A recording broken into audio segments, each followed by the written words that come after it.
시청자 여러분 안녕하십니까? 증시 프라임타임 오세혁입니다. 네, 김세영입니다. 네, 워시 쇼크를 딛고 일어난 우리 증시, 오늘 코스피 5,300대에서 등락을 반복하고 있습니다. 네. 개인과 외국인의 흐름이 엇갈리는데요. 개인이 코스피를 사고 있고 오히려 외국인이 코스닥을 집중하고 있습니다. 네, 맞습니다. 기술주 조정 여파에 오늘장 하락 출발하긴 했지만 다행히 좀 힘이 좋습니다. 국내 증시 양대 지수 모두 양전한 모습인데요. 오늘장 어떤 전략 필요한지 궁금하신 분들은 저희와 2시간 끝까지 함께해 주시기 바라겠습니다. 네, 2월 4일 수요일 증시 프라임타임 주요 내용 정리해 보겠습니다.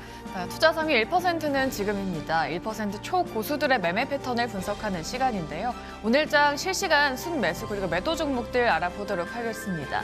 네, 오늘장은 삼성전자, 하이닉스가 약세를 보이고 있고요. 현대차도 오늘장은 반등해주는 모습 보여주고 있습니다. 순매수 상위 올라와 있는 종목들이고요. 잠시 뒤에 전략 만들어 보겠습니다. 반면에 카카오 같은 경우에는 오랜만에 매도 상위에 올라와준 모습인데요. 오늘장 약세입니다. 잠시 뒤에 이슈 다뤄드리도록 하겠습니다. 네, 다음으로는 프라이미티픽 시간인데요. 딜사이트스 김진균 전문가의 공략주 알아보는 시간입니다. 현재 중국 정부의 공급 조절 그리고 미국의 대중 규제 강화가 맞물리면서 태양광 공급망 재편이 본격화되고 있습니다. 이에 따른 수혜주 잠시 뒤에 찾아보도록 하겠습니다. 네, 미국 내 AI 데이터 센터 급증에 따른 신규 원전 수요가 폭발하고 있습니다. 최근 변동성이 큰 우리 증시의 원전주가 주도주로 약진할 수 있을지 직접 프라임 시간에 짚어보도록 하겠고요. 워시 쇼크를 딛고 급반등한 삼성전자와 SK하이닉스, 모건 스탠리를 비롯한 주요 글로벌 IB들이 파격적인 전망을 내놓고 있습니다. 반도체 랠리 계속되는 것인지 방향성 짚어보도록 하겠습니다. 프라임 딥톡 시간 함께해 주시고요. 저희 증시 프라임타임 딜사이트 경제TV 유튜브 채널에서 라이브로 실시간으로 소통하면서 참여하실 수 있습니다. 많은 참여 부탁드리겠습니다. 2월 4일 수요일입니다. 증시 프라임타임 지금 출발합니다.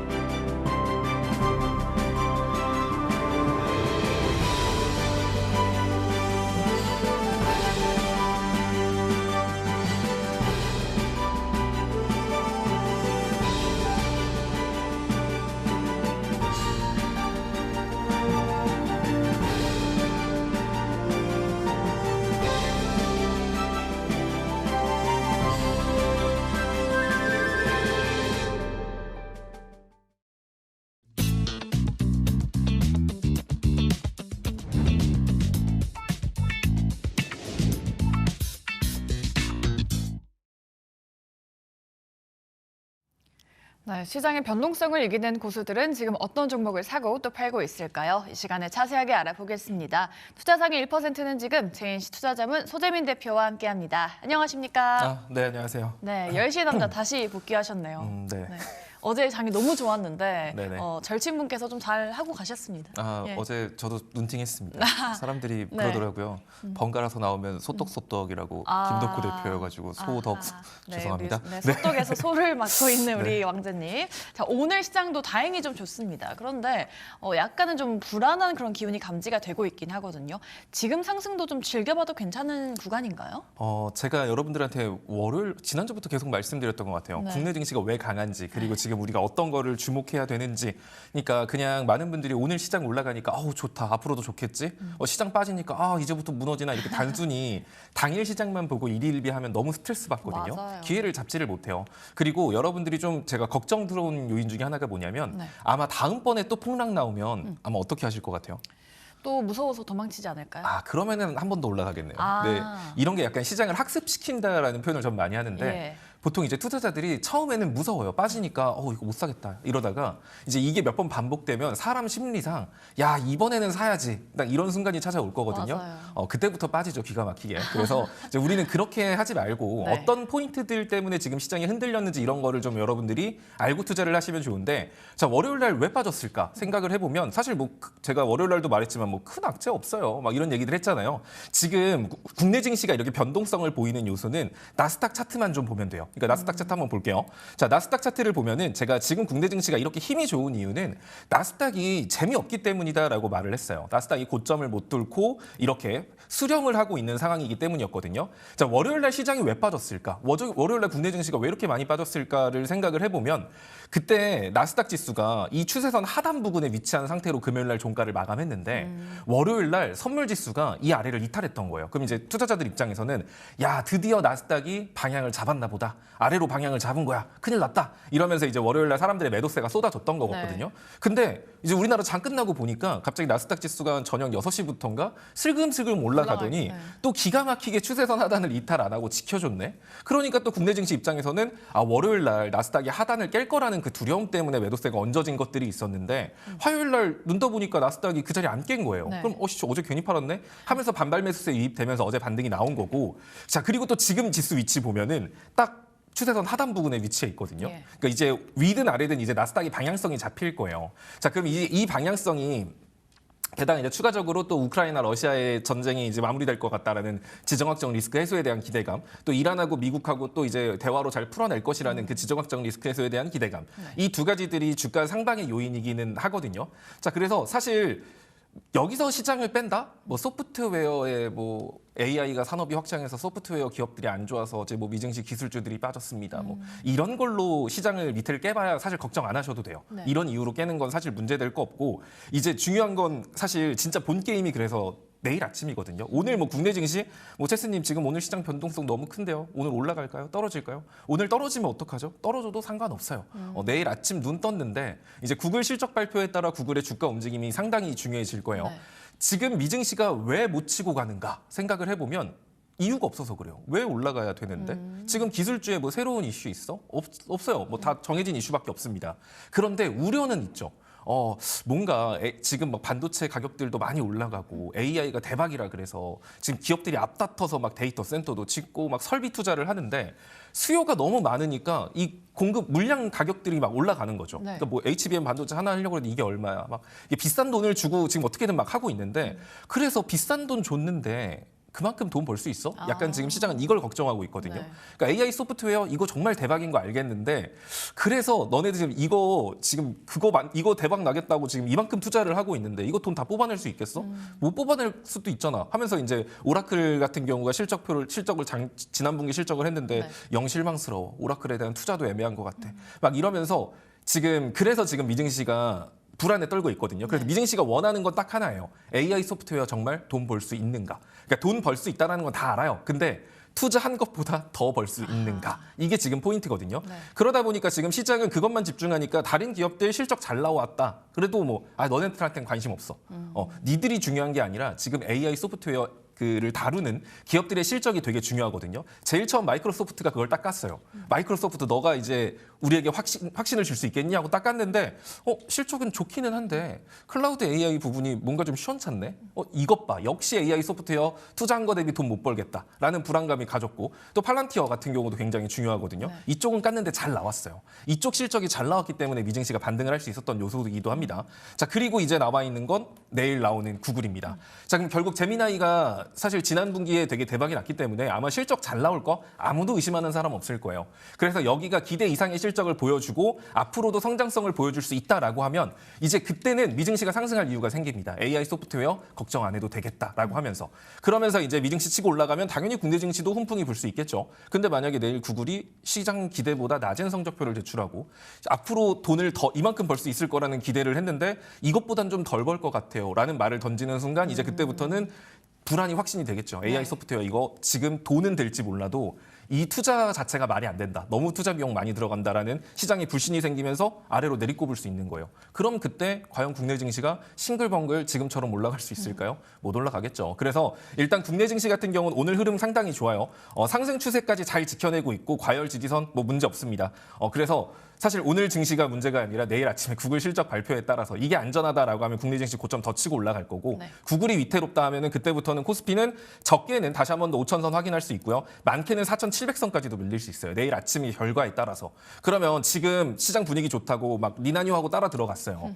그랬는데 만약에 내일 눈 떴는데 구글이 안 좋아. 그러면 그땐 과감하게 덜어낼 각오를 하고 지금 들어가는 거고, 그게 아니면 내일 것까지 확실하게 봐서 불안 요소 다 해소하고 들어간다라는 생각으로 관망하시는 게 좀 더 좋겠죠. 그리고 밀렸을 때는 이런 포인트까지 밀릴 수 있다는 걸 미리 생각하고, 만약에 안 밀릴 수도 있죠. 근데 이렇게 미리 계획을 하고 매매를 해야 만에 하나 이런 상황이 벌어졌을 때 여러분들이 대응을 할 수 있거든요. 그냥 생각 없이 지금 시장에 취해서 매매를 하면 나중에 하락했을 때 당황스러워서 아무것도 못해요. 돈도 없고 막 그러다가 계좌 꼬이는 거니까 이런 포인트들 생각하시면서 투자하시면 좀 더 안정적으로 투자가 가능하실 겁니다. 네, 시장이 정말 중요한 변곡점에 있는 만큼 좀 길게 투자 전략 만들어 주셨습니다. 여러분들 투자하시는데 많은 도움 되셨길 바라겠고요. 내일 구글의 실적까지 잘 눈여겨보시면 좋을 것 같습니다. 네, 그럼 이러한 시장에서 고수들은 어떤 종목을 매수하고 있을지 알아보도록 하겠습니다. 순매수 탑10 종목들 보도록 하죠. 네, 오늘은 1위에 현대차 올라와 있고요. 2위 하이브까지 포착이 되고 있습니다. 사실 현대차와 기아가 미국에서 연초부터 좀 호실적을 냈다라고 합니다. 미국 내에서는 하이브리드 수요가 급증하고 있다라고 하고요. 지금 역대 동월 최고 실적을 기록을 했다라고 합니다. 오늘장 3% 이상의 강세 보여주고 있고요. 오늘 원전주도 강합니다. 두산 에너빌리티가 이번 주 이틀 연속해서 상승이 나오고 있죠. 한미 외교장관 회담이 있었습니다. 민간 원자력 협력 강화 방침이 확인이 되면서 두비를 비롯한 원전 관련주들이 일제히 강세를 보이고 있습니다. 10위에 올라와 있는 한전기술도 목표주가 상향 리포트가 나왔고요. 체코 신규 원전 신규 수주 확정 그리고 원전 설계 사업 확대 같은 기대감 더해서 14% 넘는 급등세 연출해주고 있고요. 오늘장 한온시스템도 8% 급등했습니다. 어닝 서프라이즈 기록을 했다라는 그런 긍정적인 평가들 나와주고 있고요. 현대글로비스는 현대차 상승과 함께 강보합권 유지해주고 있고 HD 현대건설기계는 어제 상한가 이후에 6%대 하락세 보여지고 있습니다. 자, 이 중에서는 오늘 LG 이노텍을 가져와 주셨는데 많이 밀렸었는데 이틀 연속 반등을 해주고 있습니다. 항상 짚어주셨던 삼성전기랑 좀 짝꿍으로 봐야 되는 종목이죠? 그렇죠. 근데 이름이 앞에가 LG가 붙은 게 다소 좀 아쉬울 뿐. 왜요? 약간 삼성 붙은 이들은 어떻게든 잘 가는데 아. 약간 많은 투자자분들이 생각할 거예요. 네. LG 붙은 이들은 왜 이러지? 왜 이렇게 올라가도 힘들게 그러니까요. 올라가지? 약간 LG 이런 전자도 그렇고. 느낌이죠. 네. LG 에너지 솔루션도 그렇죠. 그래서 사실 LG라는 이름 붙은 종목을 안 좋아하시는 투자자분들도 좀 많기는 해요. 근데 이제 LG 이노텍을 미워할 수 없는 게 해당 종목 같은 경우는 이제 전장 장비, 카메라 모듈 이런 쪽에 좀 특화가 되어 있거든요. 근데 제가 지금 당장에 좀 이렇게 눌리고 있는 이유라고 한다면 네. 결국 지난 분기 실적에 대한 영업이익이 좀 줄었다라고 하는 것들인데 뭐 사실 올해부터 이제 기판 사업이라던가 이런 부분도 뛰어들고 있기 때문에 예. 이런 부분에서 실적 성장 다시 충분히 이뤄질 수 있거든요. 올해 제가 LG 이노텍을 예전부터 여러분들한테 되게 좋게 말하고 많이 매매도 하기도 했죠, 같이. 이 종목 같은 경우는 결국 카메라 모듈 쪽에 저는 좀 요새 좀 꽂혀 있거든요. 결국 자율주행이라는 이런 사업, AI와 피지컬 AI의 핵심이 될 수 있는 것들 보면은 결국 피지컬 AI라는 게 AI라는 소프트웨어를 입력할 수 있는 하드웨어를 뜻하는데 네. 결국 그거 로봇이 대표적이고 그러면서 당연히 자율주행 기술에도 들어갈 수 있겠죠. 그리고 뭐 또 생각해 본다라고 하면 제가 생각하고 있는 건 스마트 글라스거든요. 스마트 글라스 이제 더 이상 이제 스마트폰 시대에서 뭔가 차세대 하드웨어 기기가 등장하지 않을까 하는 기대를 많이 가지고 있어요. 네. 그럼 그런 식으로 AI가 접목될 수 있는 하드웨어에서 필수적인 요소 중에 하나가 결국 눈이거든요. 로봇도 사물을 인식해야 되는 거고 거리감도 알아야 될 거고 또 자율주행 자동차 보시면 아시겠지만 굉장히 많은 카메라 모듈들이 들어갑니다. 네. 거기다가 아까 말한 스마트 글라스나 이런 것들 우리가 이제 VR 기기라던가 XR 기기들 이 공간을 탐색하는 능력이 먼저 있어야 그 다음에 뭔가 활용도가 올라가기 때문에 카메라 모듈에 대한 필요성은 계속 올라갈 가능성이 높아요. 여기에 추가적으로 기판 사업도 하는 만큼 카메라 모듈에 관련된 기업들에 대해서는 우리가 올해 좀 주목을 해볼 필요가 있는데 지금처럼 LG 이노텍 좀 눌리고 있다라고 하면 오히려 저는 이게 매수의 기회가 아닌가라는 생각이 듭니다. 네. 지금 LG 이노텍 굉장히 긴 시간 동안 우하향했거든요. 월봉 차트 보면은 진짜 토 나올 정도로 고점에서부터 이렇게 그러네요. 계속 밀렸죠. 네. 자, 근데 지금 최근에 보시면 추세선 상단 뚫었죠. 네. 그렇다는 소리는 얘는 하락 추세에서 벗어났다는 소리거든요. 자, 그리고 이제 어떤 식으로 상승 추세를 만들게 될지, 어떤 식으로 박스권을 형성하게 될지 한 단계에서는 단언할 수는 없지만 적어도 하락 추세를 벗어났다라는 점과 성장성을 생각해 본다라고 하면 적어도 박스권 아니면 상승 추세잖아요. 그러면은 박스권으로 들어간다라고 하면 박스권 매매로 발라 먹으면 되는 거고 상승 추세라고 한다면 거기에 맞춰서 매매를 하면 되는 거기 때문에 사실 이 종목은 빠진다라고 해서 걱정할 필요는 크게 없을 것 같고 지금 이 종목이 이탈하면은 좀 아쉽다라고 하는 자리는 한 22만 5천 원? 그 정도 라인만 이탈하지 않는다 하면은 과거 하락 추세 안쪽으로 들어가는 거 아니기 때문에 크게 걱정 안 하셔도 될 것 같습니다. 네. 일단 현 위치 정도 만 좀 지켜줘도 괜찮고 이번 주 금요일 종가 기준으로 만약에 25만 원 위로 올라간다? 그렇다는 소리는 다시 한 번 더 고점을 갱신하는 상승 충분히 나올 수 있고요. 그래서 이번 주 금요일 종가 기준 25만 원 위 안착 이거 여부만 확인하셔서 25만 원 위다라고 하면 다시 한 번 더 전고점 혹은 28만 원 정도까지는 올라갈 수 있으니까 눈여겨 보셔도 좋을 것 같습니다. 네. LG노텍은 뭐 로봇 쪽 관련해서도 좀 성장성도 있고요. 좀 상단을 뚫었기 때문에 하락 추세를 좀 벗어났다라고 볼 수 있을 것 같습니다. 좀 조정 주는 시기에는 분할 매수가 유효하다라는 전략까지 참고해 보시면 좋겠습니다. 네, 다음으로는 고수들이 매도하고 있는 종목도 알아보셔야겠죠. 순매도 12 종목들 보도록 하겠습니다.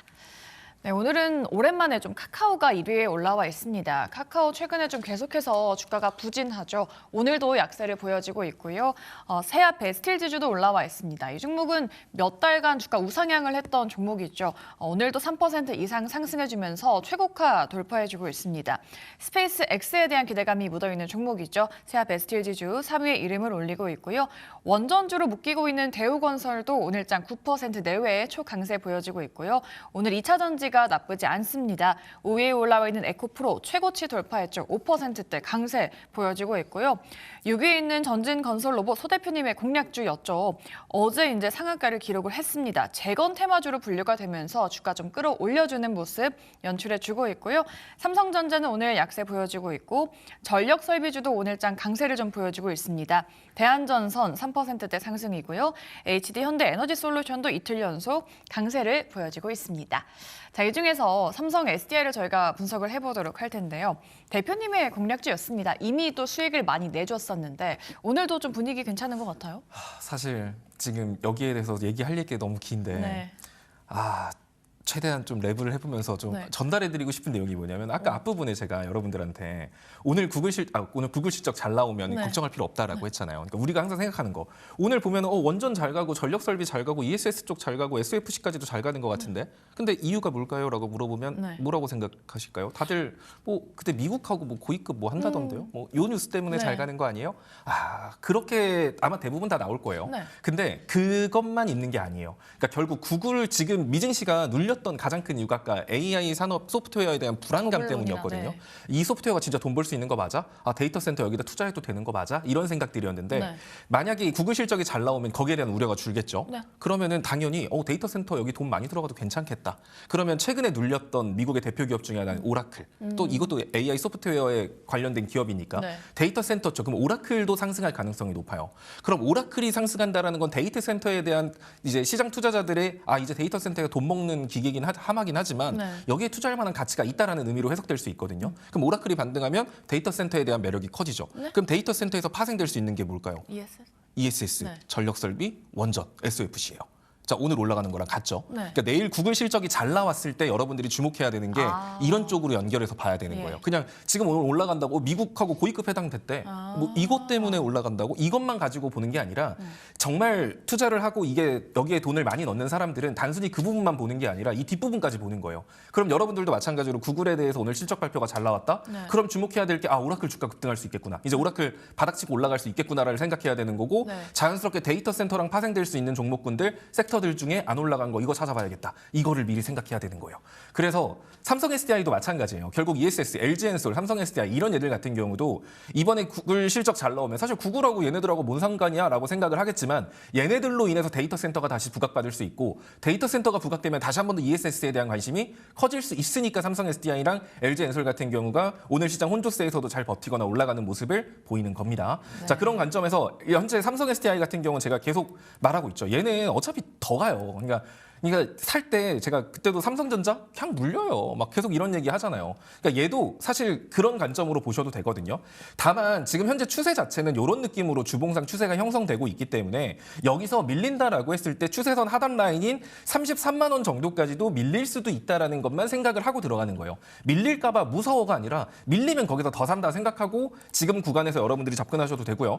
마찬가지로 지난주에 이 종목 주봉상 480선 위에 안착했어요. 하지만 한 주 정도는 더 보는 게 좋다라고 했죠. 만약에 이번 주 금요일 기점으로 이 480선 위 38만 5천 원 정도 주가 형성해 준다라고 한다면 46만 원, 45만 원까지도 빠르게 상승할 수 있는 종목이기 때문에 삼성 SDI는 항상 여러분들이 좀 일부라도 매매해 놓고 밀리면 좀 더 사고 이런 느낌으로 매매하시는 게 올 상반기 투자에 굉장히 좀 좋지 않을까 이런 생각이 듭니다. 네, 삼성 SDI는 서재민 대표님의 공략주였었습니다. 또 수익을 많이 내줬었는데 이제 상단을 조금 돌파하는 움직임 보여주고 있기 때문에 앞으로의 주가 흐름도 좀 기대하면서 지켜보도록 하겠습니다. 매도상에서 삼성 SDI 저희가 분석을 해봤고요. 다음으로는요, 주간 매수 종목들도 보도록 하겠습니다. 고수들이 5거래일 동안 사고 있는 종목들 보도록 할게요.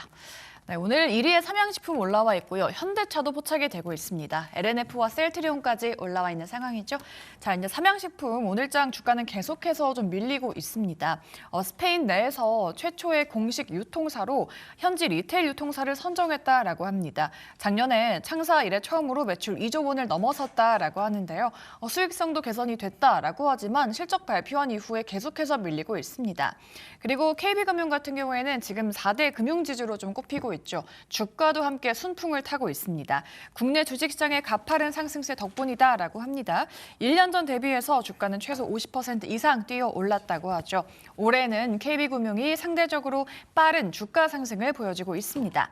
그리고 LNF 오늘 2차 전지 좀 분위기가 괜찮죠. LNF도 실적 개선 강도가 강할 걸로 보이고 있습니다. 오늘장 좀 주목을 해주고 있고요. 효성중공업 목표주가 상향 리포트가 나왔습니다. 작년에 매분기 서프라이즈 실적을 기록했다라고 하죠. 올해도 전력기기는 성장하면서 연간 기준으로 영업이익은 처음으로 1조 원을 넘어설 걸로 보이고 있다라고 합니다. 12회 셀트리온까지 저희가 짚어드렸던 종목들 올라와 있습니다.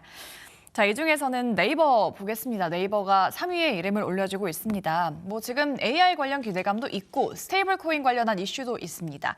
네이버는 지금 시점에서 어떻게 좀 바라봐야 될까요? 사실 재료 자체는 충분한 것 같아요. 그래서 네. 빠졌을 때는 오히려 좀 여러분들이 전략을 잘 잡아야 되는데 그러니까 제가 사실 종목에 대해서 이게 막 이슈들을 많이 안 얘기하잖아요. 네. 막 스테이블 코인 어떤 이슈가 있고 정부 제가 이런 얘기를 왜 안 하냐면 이미 나온 이슈니까. 이미 나온 얘기도 한데 이 종목을 있잖아요.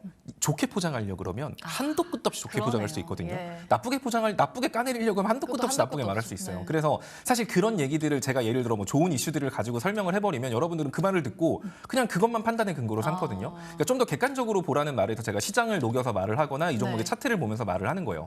뭐 중장기적으로 봤을 때 이 종목 엄청 좋습니다. 그래서 여러분들 샀는데 떨어지면 안 불안해요? 중장기 좋다고 해도 불안하죠. 엄청 불안하잖아요. 네. 결국에는 여러분들이 매매를 할 때 계속 주식이라는 특성상 쳐다볼 수밖에 없거든요. 그래서 항상 투자 전략을 여러분들이 잘 잡고 가는 게 중요해요. 내가 얘를 정말 길게 본다라고 하더라도 네. 얘가 어디까지 빠졌다 갈 수 있을지, 그랬을 때 내가 어떤 행동을 해야 될지 이런 걸 여러분들이 알면서 매매를 하면 훨씬 더 기간 수익도 많이 쌓이고요. 수익도 극대화시킬 수 있고 투자에 안정감이 생깁니다. 그래서 제가 이슈보다는 흐름이라던가 차트를 위주로 말씀드리는데 네이버 같은 경우는 지금 다들 알고 있는 게 뭐 스테이블 코인이라던가 뭐 이런 이슈들 갖고 얘기를 하지만 또 디지털 트윈이라는 게 있거든요. 사우디아라비아에 지금 네이버랑 지금 밀접한 협력 관계를 유지하고 있습니다. 디지털 트윈 이게 뭐지? 이게 쉽게 말해서 가상 공간 안에서 약간 모델링이라고 해야 되나?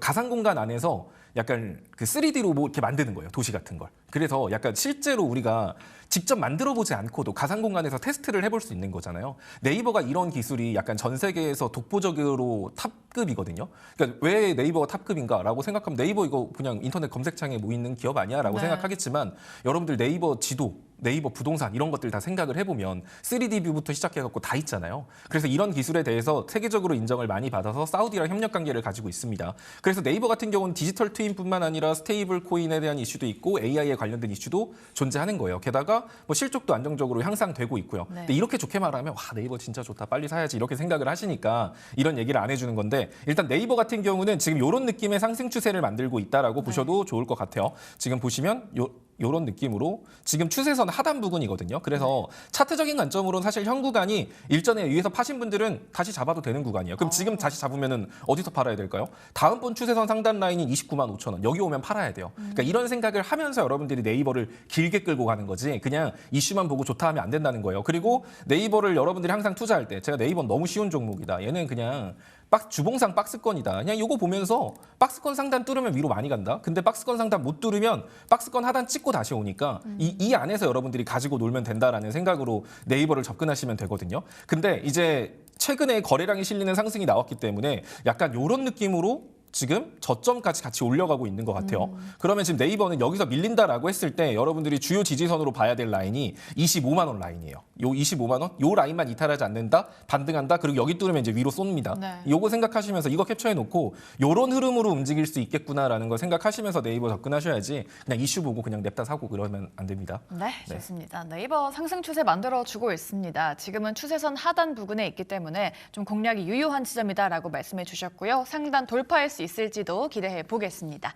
네, 다음으로는요, 오거래 순매도 종목들도 보도록 하겠습니다. 주간 매도 종목들 보시면요. 네, 오늘도 주간 매도 종목들에는 대부분 제약바이오가 좀 많이 포진이 되어 있습니다. 뭐 리가캠바이오, 에이빌바이오, 메지온, 알테오젠까지 이름을 올려지고 있습니다.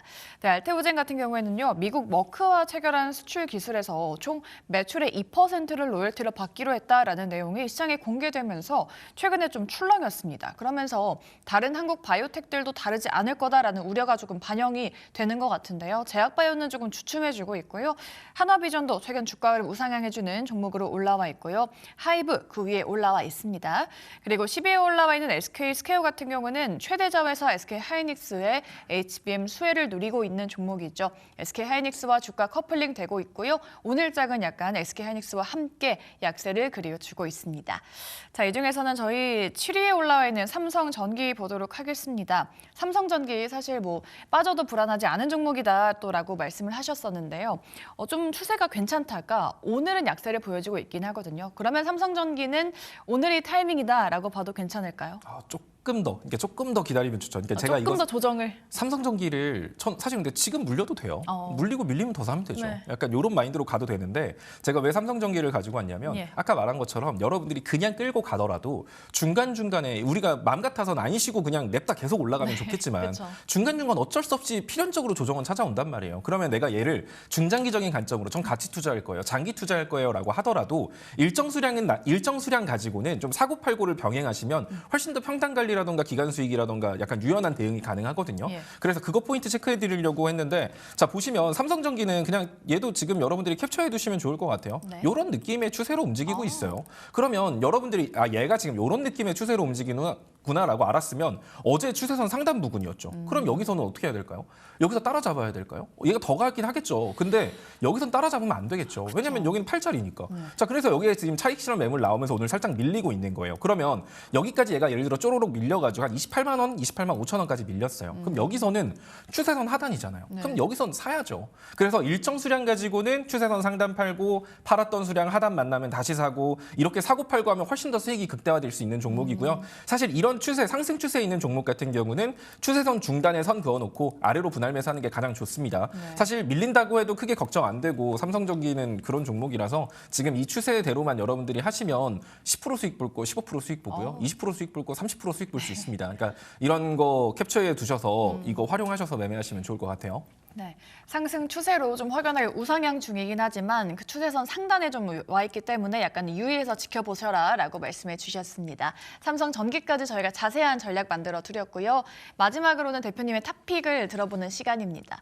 그럼 대표님의 종목들이 좀 너무 좋아요. 지금 순항해지고 있고요. SG 그리고 전진건설 로봇이 지금 상한가를 어제 기록을 했었거든요. 와, 이 종목들은 지금 어떤 대응 필요할까요? 이제 관심이 없죠. 아, 저는 그래요? 말했지만 올라가는 종목엔 관심을 두지 않습니다. 모멘텀이 너무 좋아서 좀 더 가지 않을까요? 더 가도 제 거 아닙니다. 그러니까 제가 항상 예. 말하는 게 있거든요. 미리 준비를 하지 못했고 그게 예. 올라갔어요. 그럼 그게 더 갈 것 같아. 라고 더 갈 것 같아서 샀어요. 네. 근데 진짜 더 간 거예요. 그러면 이거는 순간에 자신한테는 득일 수 있겠죠, 예. 수익으로. 근데 본인 주식 인생은 독일 거예요. 왜냐하면 기대감 가지고 따라 산 거잖아요. 그러니까 이게 더 갈 거, 그러니까 올라가기 전에 산 거 아니면 내 종목 아니다라는 생각으로 저는 여러분들한테 교육을 하거든요. 네. 그래서 제가 갖고 오는 종목 보면 다 좀 특이한 종목들을 많이 가지고 오고 SG 전진건설 이때도 제가 우크라이나 재건에 대한 이슈 이거 어차피 나온다 하면서 막 말해줬는데 한 일주일 걸렸나요? 나오는 데까지. 그리고 실제로 그렇게 많이 올라갔죠. 근데 제가 여러분들한테 제시한 목표가는 상한가가 아니었어요. 네. 전 그 아래를 그쵸. 단기 목표가로 잡아줬잖아요. 그래서 제가 준 수익은 거기까지예요.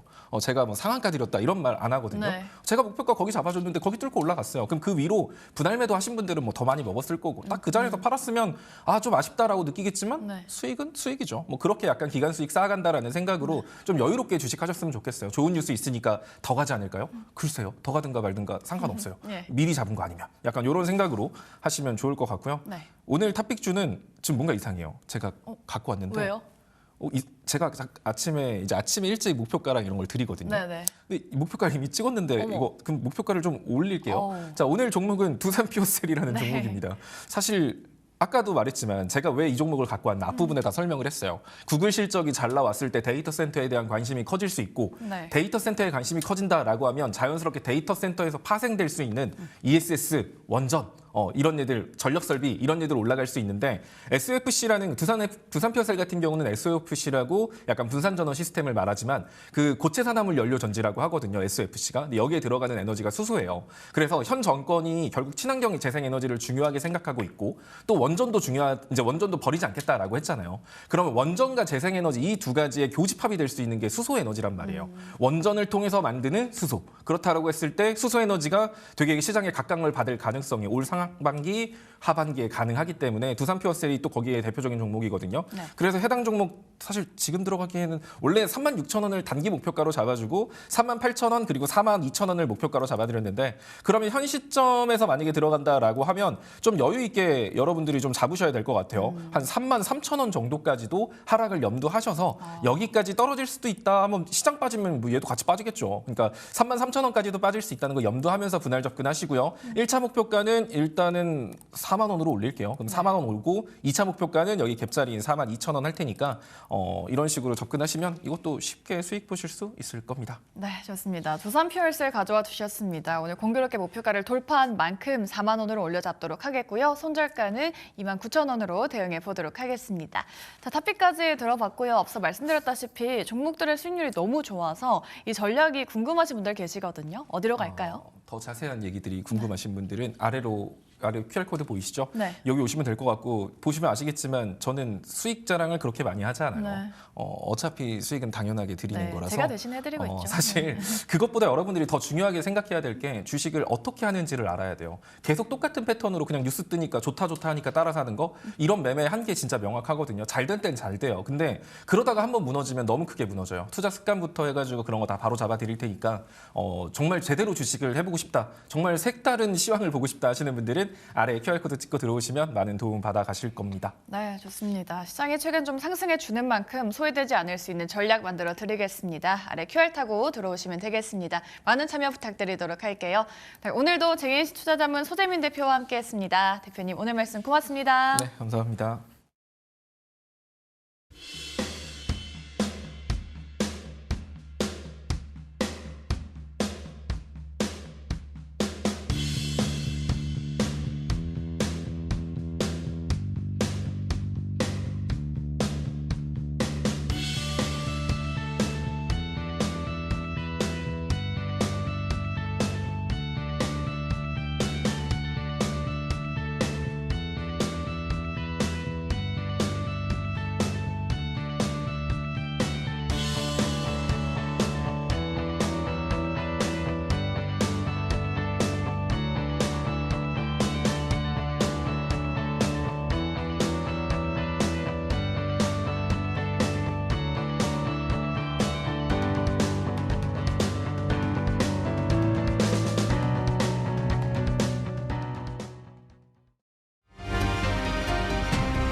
네, 직격 프라임 시간입니다. 오늘 이 시간 JNC 투자자문 소재민 대표와 함께합니다. 안녕하십니까?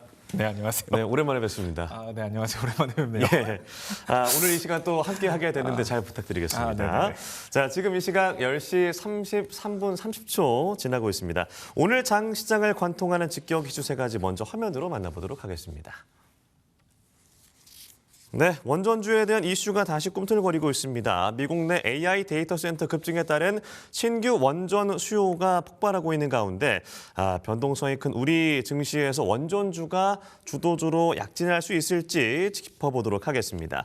두 번째 주제는요, 조선방산주, 미국 동맹효과 톡톡이라는 주제인데요. 올해도 조선방산 원전 조방원이 함께 갈 수 있을 것인지 자세한 얘기 나눠보도록 하겠습니다. 마지막으로 기압으로 세 번째입니다. 자, 워시 쇼크를 딛고 어제 급등한 이 삼성전자와 SK하이닉스 오늘은 좀 주춤한 흐름 보이고 있는데 일일비하고 있는 반도체주 변동성이 계속해서 이렇게 확대가 되는 것인지 짚어보도록 하겠습니다. 네, 일단 원전주에 대한 이슈 얘기를 해보도록 하겠습니다. 미국 내 AI 데이터 센터 급증에 따른 이 전력난 그리고 신규 원전에 대한 기대감 여러 가지 얘기들이 있는데 일단 대형 원전 프로젝트 수주 예상 규모 우리 기업이 참여할 가능성들 어떻게 좀 예상하세요? 뭐 높겠죠. 뭐 사실 지금 원전주가 올라가고 있는 것들을 아까 이제 앞부분 보신 분들은 아시겠지만 사실 저는 그런 관점으로 보진 않거든요. 뭐 우리나라 원전 기업들이 이런 것들을 참여를 해서 수주가 막 잘 될 것이다. 뭐 사실 이러한 전망은 다들 알고 있는 내용이잖아요. 그래서 사실 진짜 중요한 게 예를 들어 원전을 내가 투자를 하고 있어요. 원전에 관심이 있어요. 이런 분들이 주목할 건 우리나라 기업이 이거 수주한대가 아니라 얘가 그 이슈에 반응할 수 있는 시장이냐가 더 중요하거든요. 네. 그러니까 이 접근 방식을 조금 다르게 해야 돼요. 그러니까 좋은 뉴스가 있으면 종목이 올라갈 것이라는 생각을 주식 투자자라면 뭐 안 할 수는 없겠지만 그게 중요한 게 아니라는 거예요. 그러니까 네. 똑같은 뉴스가 나온다고 쳐보죠. 원전 예를 들어 수주할 것 같다. 체코 원전 수주했다. 뭐 이런 얘기들이 나왔을 때 이게 똑같은 뉴스가 나와도 어떤 시장에서는 막 엄청 잘 가요. 근데 똑같은 뉴스가 나와 어떤 시장에서 반응도 안 해요. 그러니까 이래서 여러분들이 투자를 포인트를 잡을 때 내가 원전을 투자를 하고 있어. 원전에 관심이 되게 많아. 그러면 이 원전이 움직일 수 있는 상황을 내가 알아야 돼요. 그거를 알고 투자를 해야지 뉴스 보고 투자하면 안 되거든요. 네. 그래서 아까 앞부분에 이제 제가 전 타임에 남겨드렸던 내용 중에 하나가 결국 원전 관련주가 움직이기 위해선 데이터 센터에 대한 관심이 커져야 돼요. 전력에 대한 수요는 뭐 계속 높겠지만 네. 그거보다도 더 중요한 게 데이터 센터에 대한 시장에 관심이 있어야 되거든요. 근데 만약에 그렇다고 쳐보죠. 이번에 구글 실적이 완전 진짜 안 좋게 나왔어요. 안 좋게 네. 나와가지고 사람들이 AI 소프트웨어 이거 돈도 안 되겠다. 이거 갖다 버려야겠다 이제. 이 돈 주고 데이터 센터를 지어? 안 지어. 막 이런 식의 분위기가 만들어졌다 쳐보죠. 그럼 원전주 움직일까요? 데이터 센터에 대한 수요가 떨어졌는데 네. 원전 뭐 전력 수요 뭐 어떻게든 되겠지 뭐 관심 없어 이래 버린다고요. 근데 이제 AI 소프트웨어가 약간 돈벌이가 되네. 그럼 데이터 센터 더 열심히 지어야겠네. 야 데이터 센터 진짜 많이 짓자. 그랬을 때 와 그럼 전기 엄청 먹겠네. 그럼 원전 이렇게 연결이 되는 거거든요. 그래서 원전 관련주를 투자하시는 분들은 항상 먼저 생각해야 될 게 데이터 센터에 대한 시장 관심이 커질 수 있는 시점이냐 아니냐가 중요한 거고 지금 만약에 그러니까 내일 되겠죠. 내일 이제 구글 딱 뚜껑 열었는데 구글에서 AI 소프트웨어 막 이제 호실적을 바탕으로 구글이 막 시간에서 올라가고 미국 선물이 올라가요. 그러면 2월 달에 원전이 좀 다시 한 번 더 고점을 갱신하는 강한 상승이 나올 수 있겠죠. 그러면 이거 나왔으니까 AI 소프트웨어에 대해 기대감이 커졌네. 데이터 센터 이슈 만들어지겠다. 데이터 센터 이슈 만들어지면 당연히 거기에 수혜를 받을 수 있는 건 ESS, 원전, SOFC, 뭐 전력 설비 이런 쪽이니까 얘네들 쪽으로 순환매가 조만간 한번 나오겠네.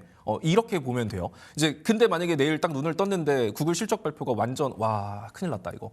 이렇게 엄청 좋을 줄 알았는데 네. 뭐 물론 좋았는데 고작 이 정도밖에 보여주지 못했는가? 약간 이러면서 막 구글이 빠져요. 그러면 우리나라 뭐 원전에 대한 수주의 기대감, 전력 설비 뭐 기대감, 뭐 전력 수요가 높을 것 같은 기대감, 뭐 이런 뉴스들이 나온다 한들 거의 반응 안 할 거예요. 거기 올라가는 척하다가 빠지겠죠.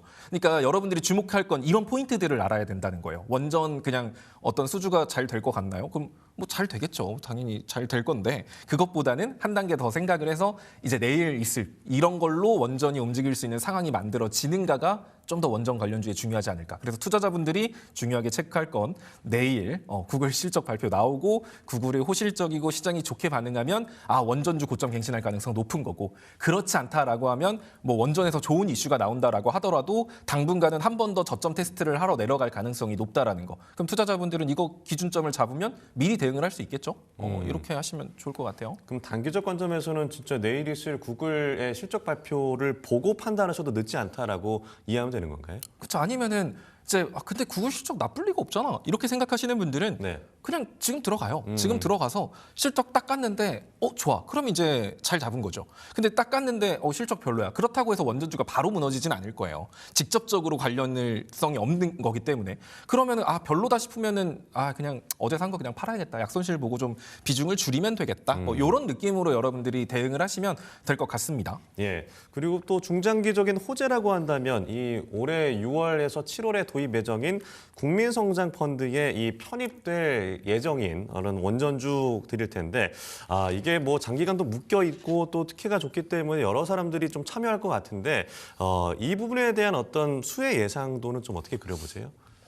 그죠. 국민성장펀드 사실 여기도 얘기를 하자면 좀 길어질 것 같기는 한데 네. 일단은 그냥 결론만 말씀드리면 당연히 좋을 것 같아요. 저는 사실 원전뿐만이 아니라 결국 그 국민성장펀드가 돈이 어디로 들어가냐를 생각해 보면 결국 AI 산업 쪽이거든요. 결국 그러면 AI 산업 자연스럽게 뭐 원전 쪽으로 강림이 안 들어간다라고 하더라도 네. AI 산업하고 뗄래야 뗄 수 없는 게 결국 또 데이터 센터잖아요. 그리고 전력망 다시 깔아야 되는 거. 그랬을 때 원전 섹터 같은 경우는 당연히 거기에 따른 수혜를 안 받을 수는 없겠죠. 그래서 뭐 이렇게 아예 내가 중장기 관점으로 좋을까요?라고 한다면 저는 원전주 좋다고 봐요. 근데 네. 그것도 좀 생각하면 좋지 않을까? 그런 거죠. 원전에 대해서 사실 현 정부가 엄청 우호적인 입장은 아니잖아요. 약간 좀 조심스러운 입장을 많이 신규 가지고 원전 있죠. 뭐 계획을 발표했지만 그리고 사실 원전 적극적으로 투자하겠습니다라고 했을 때 사실 사람들이 칭찬하는 사람들도 있지만 보통은 야 예전에 너네 정권을 가졌을 때 그때 그러지 그때는 않았는데. 탈원전 해놓고 예. 그때 탈원전 안 했으면 얼마나 더 성장했겠니 이런 말 안 들을 수가 없기 때문에 사실 정부 입장에서도 저는 적극적으로 원전에 대한 지원책을 펼치기는 좀 힘들 거라고 봐요. 하지만 지금 당장 이 막대한 전력 수요를 감당할 수 없기 때문에 원전에 대한 매력을 버릴 수가 없는 거죠. 그러면 현 정권이 주목하고 있는 게 재생에너지 쪽이기 때문에 태양광 가지고는 이 전력 수요 감당 못해. 너네 어떡할 거야? 그러니까 원전 지어야 된다니까. 그러면 원전을 버리진 않겠지만 재생에너지에 대한 관심, 뭔가 새로운 에너지원을 가지고 우리가 전력 수요를 뭐 충족시킵니다라고 하면 자연스럽게 나올 수 있는 게 아까 말하는 수소에너지거든요. 네. 결국 수소에너지가 시장에서 무시받았던 가장 큰 이유 중에 하나가 생산 단가가 너무 비쌌고요. 재생에너지를 통해서 만들어진 에너지로 수소를 만들어야 됐기 때문에 이건 효율이 너무 떨어졌어요. 그런데 원전 갖고 만든 거나 화석연료 가지고 만든 수소에너지를 과연 재생에너지로 봐줄 수 있겠는가? 여기에 문제가 발생됐기 때문에 수소 산업이 확장하지 못했던 거였거든요. 근데 만약에 이제 원전을 인정하는 분위기로 지금 정부가 가고 있잖아요. 그 말은 수소에너지 또한 재생에너지로 원전을 통해 만들어진 수소에너지 또한 재생에너지로 인정한다는 거거든요. 그러면 지금까지 ESS라던가 에너지를 저장시켜 놓기 위해서 만들어 막 그런 ESS 관련주들 이런 것들이 움직였는데 수소에너지로 전환하면 보관이 굉장히 용이해요. 그리고 이거를 다시 전기로 바꿨을 때 친환경적이죠. 그래서 원전 쪽을 좋게 보시는 분들은 원전만 좋게 보지 마시고 원전을 통해서 연결될 수 있는 게 수소기 때문에 수소에너지 쪽으로 여러분들이 좀 더 관심을 보시면 더 안정적으로 볼 수 있지 않을까? 뭐 이런 생각이 듭니다. 네, 알겠습니다. 원전주에 대한 이야기 정리를 해봤습니다. 다음 주제 넘어가 보도록 하죠. 조선 방산주 미국 동맹 효과 톡톡히 보는 것인지 일단 뭐 지난해 우리 증시를 이끌었던 조방원 오늘 또 주제로 다루게 되는데요. 조선 방산주 미국발 모멘텀 상승 여력. 그러니까 지난달 저희가 뭐 여러 번 다뤘기 때문에 지난달 고점 찍고 사실 빠졌던 증시가 이번 주 들어서 다시 좀 반등하는 모습을 보이고 있는데 현재 상황은 좀 어떻게 보세요? 조선 같은 경우도 사실 이것도 예를 들어 미국 뭐 마스가 조선원과 협력한다 뭐 이런 얘기들 뉴스들은 원래 있었던 뉴스들이에요. 네. 뭐 새롭게 나온 거 갑자기 미국하고 뭐 고위급 회담을 해가지고 새로운 협력을 이슈도 한다. 없었죠. 뭐 사실 원래 하기로 했던 거잖아요. 근데 네. 뭐 이제 그 조율해가는 과정 속에서 뭔가 추가적인 이슈가 만들어지는 건데 조선 쪽을 본다라고 하면 어떤 관점으로 보시면 좋냐면 제가 아까도 말했지만 올라갈 수 있는 상황이냐가 되게 중요하다라고 했죠. 자, 조선 쪽이 조선하고 방산 쪽이 올라갈 수 있는 상황은 어떤 상황이냐면 약간 시장이 무서워야 돼요. 시장이 경계심이 생겨야 돼요. 뭔가 경기 침체 오는 거 아니야? 트럼프 대통령 이상한 짓 하는 거 아니야? 지정학적 리스크라던가 경기 침체라던가 이런 우려가 생겼을 때 네. 경제 침체에 대한 우려가 생기면 시장은 관심을 주는 게 미래의 돈을 잘 벌든가 말든가 지금 경제 침체가 올 것 같은데 무슨 미래 기술 같은 소리 하고 있어. 지금 당장 돈 잘 벌어야지. 이러면서 집중하는 게 실적이거든요. 그럼 조선 실적 좋죠. 방산 실적 좋죠. 그럼 이런 때 이런 애들이 시장에 주목받을 수 있을 거고 이럴 때 그런 뉴스가 나왔을 때 폭발적으로 올라갈 수 있는 거예요. 그게 아니면 뭐 지정학적 리스크가 커지면 되겠죠. 방산주에 대한 뭐 국방비들 다 올린다더라 이런 얘기가 나오면. 그래서 약간 조선이라던가 방산 이런 투자를 하시는 분들은 뭐 시장 지수 올라가면 얘네들은 빠집니다라는 개념이 아니에요. 근데 시장 시장 지수가 올라가는데 좀 더 폭발적으로 올라가진 못할 거예요. 기술주보다. 그러니까 시장 지수만큼 따라는 가겠죠. 근데 얘네들이 좀 화끈하게 올라갈 수 있는 시점은 어딘가라고 생각한다면 시장이 되려 불안에 떨기 시작할 때 아까 말했던 제가 또 연결되는 건데 만약에 내일 구글 실적 발표가 안 좋아요. 그러면 시장 지수 미증시가 밀리겠죠, 아래로. 그러면 밀릴 때 그냥 구글이 안 좋았으니까 밀렸습니다 하고 말지 않을 거예요. 뭔가 또 그럴듯한 이유를 만들어야 되거든요. 뭐 앞으로 금리 인상하는 거 아닌가 걱정이 됩니다. 혹은 경기가 침체될 것 같아요. 미국하고 이란하고 뭔 일이 날 것 같습니다. 뭐 이런 지정학적 리스크로 겁을 더 주던가 경기 침체에 대한 걸로 겁을 주겠죠. 그럼 그렇게 시장이 밀리면 그 순간에 조선하고 방산주도 처음엔 같이 따라 밀릴 거예요. 하지만 그런 기조로 밀리게 됐을 때 주목받을 수 있는 게 조선 방산주죠. 그럼 만약에 그런 식으로 시장이 조정을 준다라고 하면 조선 방산주는 그때 매수해도 늦지 않아요. 그럴 때 왜냐면 시장이 지속적으로 혼란스럽거나 무서울 땐 되려 얘네들 쪽으로 시장에 자금이 갈 수 있으니까. 그럼 지금 산다라는 건 어떻게 보면 그런 느낌이에요. 시장이 빠졌을 때 얘네들 혼자 올라가진 않겠죠. 초기에는 같이 빠질 거예요. 하지만 그래도 얘네들이 리스크 헤지 차원에서 시장이 빠져도 얘네들은 버티거나 반등할 가능성이 존재한다. 그렇기 때문에 매력이 높은 거고 그럼 시장이 올라갈 때 시장보다 더 올라가지는 못하겠지만 시장 따라선 갈 거다. 뭐 이런 생각으로 리스크 헤지 차원, 그러니까 안전빵 느낌으로 가는다라는 생각으로 여러분들이 조선하고 방산 쪽을 보시면 좋을 것 같아요. 오히려 시장이 혼란이 가중이 될 때 매력이 높아지는 주가 조선 방산주다라고 하셨습니다. 그러면 뭐 최대 수혜주라고 한다면 미국의 조선소가 있는 하나오션이 아닐까라는 전망들이 여러 나오고 있잖아요. 지금도 유효하다고 보시는지요? 그렇죠. 살 거면은 대장을 사야죠. 뭐 하나오션, 현대로템, 하나에로스페이스 이런 쪽이 압도적으로 좋죠.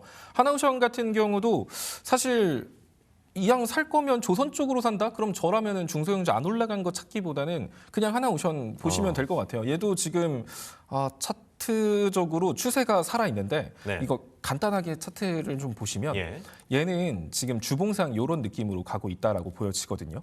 이런 느낌으로 가고 있기 때문에 지금 이 종목은 만약에 해당 종목이 밀린다라고 하면 진짜 12만 5천 원? 이렇게도 밀릴 수 있기는 해요. 네. 하지만 거기까지 떨어진다라고 해서 추세가 이탈되는 건 아니기 때문에 그 정도 오면은 마침 여기 61선, 121선 있네요. 그래서 하나오션 투자 중이신 분들 같은 경우는 이 정도 온다라고 하면 겁먹지 말고 좀 더 사셔도 괜찮고 신규 진입하고 싶다 하시는 분들은 이 라인 보셔도 좋아요.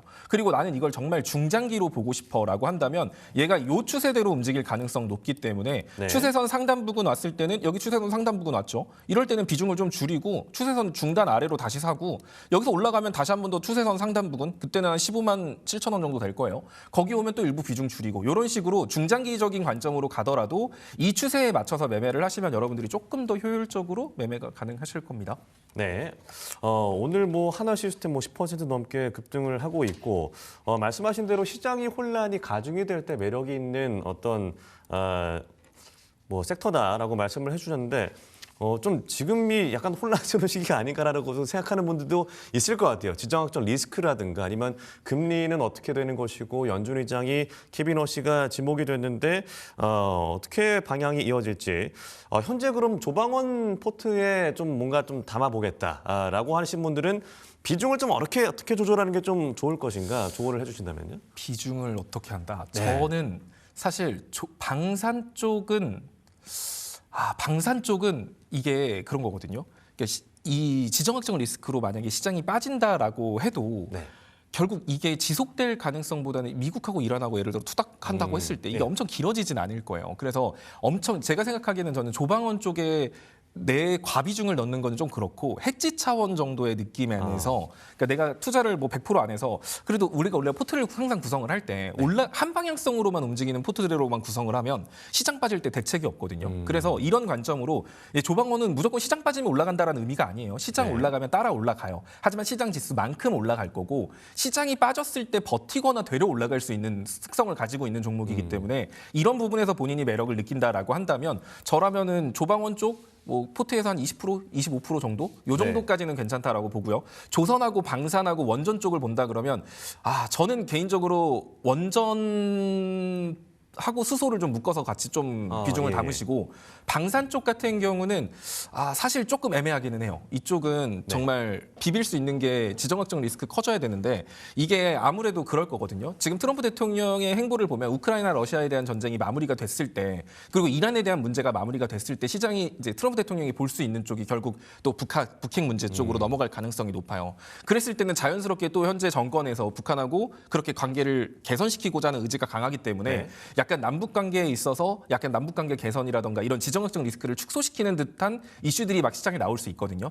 그랬을 때 아무래도 방산주 입장에서는 지정학적 리스크 실적이 잘 나온다고 하더라도 지정학적 리스크 해소 국면이다라고 하면 힘이 빠질 가능성이 존재하니까 네. 이왕이면은 조방원 중에 저라면은 원전하고 조선 쪽으로는 좀 힘을 주고 방산 쪽은 좀 더 비중을 작게 가져가는 게 좋지 않을까? 뭐 이런 생각을 해봅니다. 네, 알겠습니다. 조방원 포트에 어떻게 비중을 담아야 될지도 들어봤고요. 마지막 주제 넘어가 보도록 하겠습니다.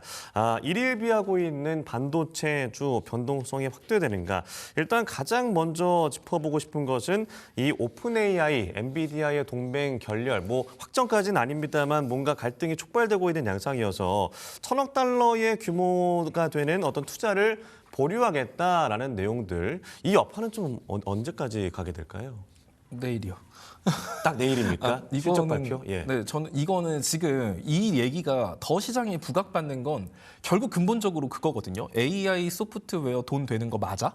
여기에 대한 의문이 생기니까 엔비디아 입장에서도 오픈 AI에 이렇게 많이 투자를 해도 되는 건가?라는 우려가 생기는 네. 거고 오픈 AI 입장에서는 엔비디아가 우리한테 이거 투자해줘야 데이터 센터 짓는데 이게 악순환의 고리가 되고 그러니까 오라클 입장에서는 돈 받아야 건물 짓는데 이렇게 악순환이 되고 있는 거예요. 결국 이 시작은 AI 소프트웨어가 정말 돈이 되냐 마냐를 결정하는 요소. 만약에 진짜 돈이 돼요. 그럼 네. 엔비디아 입장에서 오픈 AI에 투자를 줄일 이유가 없어요. 시장 입장에서는 그러면 오픈 AI에 지금 좀 투자를 줄이는 거는 단발적으로 줄이는 거지 결국엔 더 하겠네라는 생각이 들 수밖에 없죠. AI 소프트웨어 돈 되는데 왜 엔비디아가 투자를 안 하겠어요. 하지만 구글 실적이 흔들렸다? 그럼 이제부터는 더 과대 해석을 하겠죠. 역시 엔비디아도 경계심이 생긴 거야. 엔비디아도 역시 돈이 안 될 것 같으니까 얘네들 투자 안 한다는 것 봐. 야 오픈 AI 입장에서도 뒤통수 맞은 느낌이네. 야 오픈 AI는 그럼 이제 더 이상 엔비디아 칩 안 쓰고 다른 거 쓸 수도 있겠다. 막 이러면서 이 둘의 동맹 관계가 엄청 안 좋아졌네. 만에 더 이슈가 나쁘게 만들어질 수 있는 거죠. 근데 만약에 내일 구글이 저희 성적표 한번 보세요 했는데 이게 너무 좋아요. AI 소프트웨어 막 돈 엄청 많이 벌고 있고 하면은 그냥 지금 나오고 있던 이 불안감 내일부터는 뉴스에 안 나올 수도 있어요. 그래서 이런 것들을 여러분들이 알아야지 지금 당장 눈에 보이는 뉴스를 가지고 사후 해석하는 건 별 의미가 없다. 뭐 이렇게 정리하겠습니다. 네, 오늘 모든 주제들이 다 구글 시적이랑 엮여 있네요. 네, 주목을 해봐야 되겠다라는 생각이 드는데 최근에 뭐 글로벌 IB에서 삼성전자, SK하이닉스에 대해서 실적이라든가 전망을 굉장히 좋게 내놓고 있어서 주가도 그렇게 갈 수 있을지 뭐 140만 닉스냐 25만 전자냐 이 전망은 유효하다고 보시는지 여쭤보겠습니다. 중장기적으로 본다. 네. 그러면 저는 사실 삼성전자는 그것보다 더 갈 거 20만 전자라 하셨나요? 25만 전자라고 25만 적었습니다. 전자요. 네. 사실 그것도 어렵지 않을 것 같아요. 그러니까 삼성전자도 이제 얘기하려면 이것도 1시간짜리인데 일단 가볍게만 얘기를 예. 해드리면 삼성전자 왜 올라가요?라고 물어보면 여러분들 다 뉴스 봐서 알잖아요. 뭐 D램 가격이 올라갔답니다. HBM 반도체 이제 공급한다던데요. 엔비디아에 이제 막 납품하기 시작했대요. 뭐 낸드 가격도 올라간다네요. 삼성전자 뭐 대단해요. 막 이런 얘기들. 그래서 뭐 지금부터 실적이 더 좋아질 거고 D램 가격이 올라갔으니까 이런 거는 이미 다 아는 얘기잖아요. 이거 가지고는 25만 원 못 가요. 네. 이거 가지고는. 예, 뭐가 여기서 필요한가요? 그러니까 왜 25만 원을 전망하는가 이것만 볼 게 아니라 네. 여기에 추가적으로 삼성전자가 어떻게 하면 한 단계 더 구간을 올라갈 수 있을까 생각을 해야죠. 삼성전자가 강점인 거는 다 하는 거거든요. 예를 들어서 사이닉스 같은 경우는 메모리 설계를 엄청 잘해요. 삼성전자보다 더 잘하죠. 걔네가 1등이에요. 파운드리는 TSMC가 더 잘해요. 시스템 반도체 같은 경우는 뭐 퀄컴이라든가 이런 애들이 훨씬 더 강해요. 1등은 아니다. 삼성전자 다 2등이에요. 네. 그래서 삼성전자가 지금까지 소외받고 무시받고 있던 거였거든요. 근데 이게 반대로 말하면 하나를 1등하는 순간 대신 다른 애들은 뭐죠? 다 못해요. 하나밖에 못해요. 한 분야에서 1등인 애들이랑 삼성전자는 다 하는데 다 2등이면 이 중에 삼성전자가 하나를 1등을 하는 순간 혹은 하나에서 약간 점유율을 높이는 순간 모든 걸 다 할 수 있는 기업으로서 시장이 인정받겠죠. 지금까지 삼성전자 인정받은 건 메모리, 이제 메모리 반도체, HBM 반도체 삼성전자도 이제 잘 만드는구나 인정받았어요. 시스템 반도체 테슬라한테 인정받았어요. 테슬라 AI 칩 만들기로 했으니까. 자, 그리고 하나 더 있죠. 파운드리에 대한 얘기 아직 안 나왔어요. 그리고 삼성전자 하는 거 애플 핸드폰 만들죠. 애플 핸드폰 되게 잘 만들죠. 삼성전자도 만들어요. 하이닉스 핸드폰 못 만듭니다. 뭐 TSMC도 못 만들어요. 삼성전자는 하드웨어 기기도 만들어요. 그럼 스마트폰이 뭐 대단하다고가 아니라 결국 피지컬 AI라는 건 AI를 입력시킬 수 있는 하드웨어 기기거든요. 이 하드웨어 기술을 스마트폰이 아니더라도 만들 수 있느냐 없느냐가 굉장히 중요한 요소가 되는데 삼성전자는 그걸 만들 수 있잖아요. 그랬을 때 삼성전자가 앞으로 나온 거는 두 가지가 나온 거죠. 메모리 쪽과 시스템 반도체. 이쪽으로 삼성전자가 천재까지 왔다면 이 위로 더 25만 원 위로 올라간다라고 했을 때 키워드는 파운드리와 차세대 하드웨어 이 두 가지가 나올 가능성이 높거든요. 여기 아직 안 나왔잖아요. 이 얘기가 안 나왔는데 현 주가라는 건 이 얘기가 얹어졌을 때 위로 올라갈 수 있는 거지. 만약에 얘네들이 나오지 않죠? 그럼 25만 원 못 가겠죠. 여기서 밀릴 거예요. 기대감이 선반영되는 거니까. 그래서 여러분들이 삼성전자를 볼 때는 지금 제가 말한 파운드리 쪽도 이슈가 있고 차세대 하드웨어 기기 쪽도 이슈가 있기 때문에 삼성전자는 주가가 충분히 더 올라갈 수 있겠다. 그럼 밀리면 기회로 잡아볼 수 있겠다 생각을 해야 되는 거고. 그럼 이제 여기서 또 여기까지 하겠습니다. 파운드리 쪽을 더 해드리고 싶지만 아니요, 좀만 더 해주세요. 예, 괜찮습니다. 예. 그러니까 파운드리에서 삼성전자가 TSMC한테 이렇게 막 밀리고 막 무시당하고 막 네. 이랬던 게 삼성전자는 그거를 했던 거예요. 약간 뭔가 저전력 반도체라는 게 요새 막 떠오르고 네. 있잖아요. 막 HBM 반도체 전기 먹는 하만데 얘네들 저전력 반도체를 어떻게 만들어야 되냐 막 이러고 있는데 이제 HBM 반도체 4부터는 이런 저전력에 대한 요구가 굉장히 높아지게 되는 거고 그랬을 때 삼성전자는 이 저전력 반도체를 하기 위해서 일전부터 공정에서 약간 그 기술을 많이 적용을 했어요. 그러다 네. 보니까 불량품이 어마어마하게 나온 거예요. 아. 그러니까 뭔가 제품 자체는 좋은데 이거 사가는 사람 입장에서는 야 근데 삼성전자야 내가 너한테 100장을 주문했는데 낸돈 90장이 불량이면 우린 수율이 너네한테 안 좋으면. 왜 써야 되냐? 근데 TSMC는 엄청 안정적이에요. 그러니까 우리는 이렇게 완벽한 제품까지는 필요 없단다 하면서 TSMC에 대한 지분이 마구마구 이제 점유율이 올라갔던 거예요. 그러니까 삼성전자는 얻어 터지면서 이제 버텨서 이제 빛을 볼 수 있는 HBM 반도체 4부터는 전력에 대한 효율이 굉장히 중요하기 때문에 TSMC 쪽도 수율에 대한 고민 많이 할 수밖에 없거든요. 근데 삼성전자는 이걸 예전부터 맞으면서 준비를 해왔던 거고 이제부터 삼성전자가 파운드리 쪽으로 뭔가 보여줄 가능성이 저는 상당히 높다라고 보고 있어요. 이제 그러면 이 파운드리에 대한 이슈에서 TSMC의 점유율을 삼성전자가 가지고 오고 있다라는 이슈가 하나 얹어진다고 생각해보죠. 야 그럼 D램도 잘 팔려 시스템 반도체도 할 줄 알아. 게다가 파운드리 점유율까지 늘어나? 야 삼성전자 미쳤다. 이러면서 또 한 단계 올라갈 수 있는 겁니다. 그러니까 이런 것들을 생각해보면 삼성전자는 사실 지금 물려도 돼요. 대신 물려도 떨어지면 아픈 건 똑같거든요. 시장 빠지면 원래 같이 빠져요. 그러면은 거기에 겁먹을 게 아니라 만약에 시장이 밀렸을 때 어디까지 밀릴 수 있을지 그랬을 때 삼성전자는 어디까지 눌릴 수 있을지를 미리 여러분들이 계획해서 매매를 하면 떨어져도 무섭지 않아요. 오히려 떨어지길 빌겠죠. 내가 생각했던 자리까지 와야 내가 수량을 더 채울 수 있을 텐데. 그러니까 이렇게 여러분들이 매매 전략을 잡고 매매를 하면 시장이 흔들리든 올라가든 불안하지가 않아요. 오히려 올라가면 아쉬울걸요. 얼마 못 샀는데 이런 생각이 들겠죠. 이제 이렇게 매매를 하는 게 중요하다. 뭐 이렇게 정리하겠습니다. 네, 저희가 시간이 더 필요할 것 같은데 이 시간 여기서 마무리를 해보도록 하겠습니다. 오늘 조방원 반도체주의 방향성 짚어봤습니다. JNC의 투자자문 소재민 대표와 함께했습니다. 고맙습니다. 네, 감사합니다.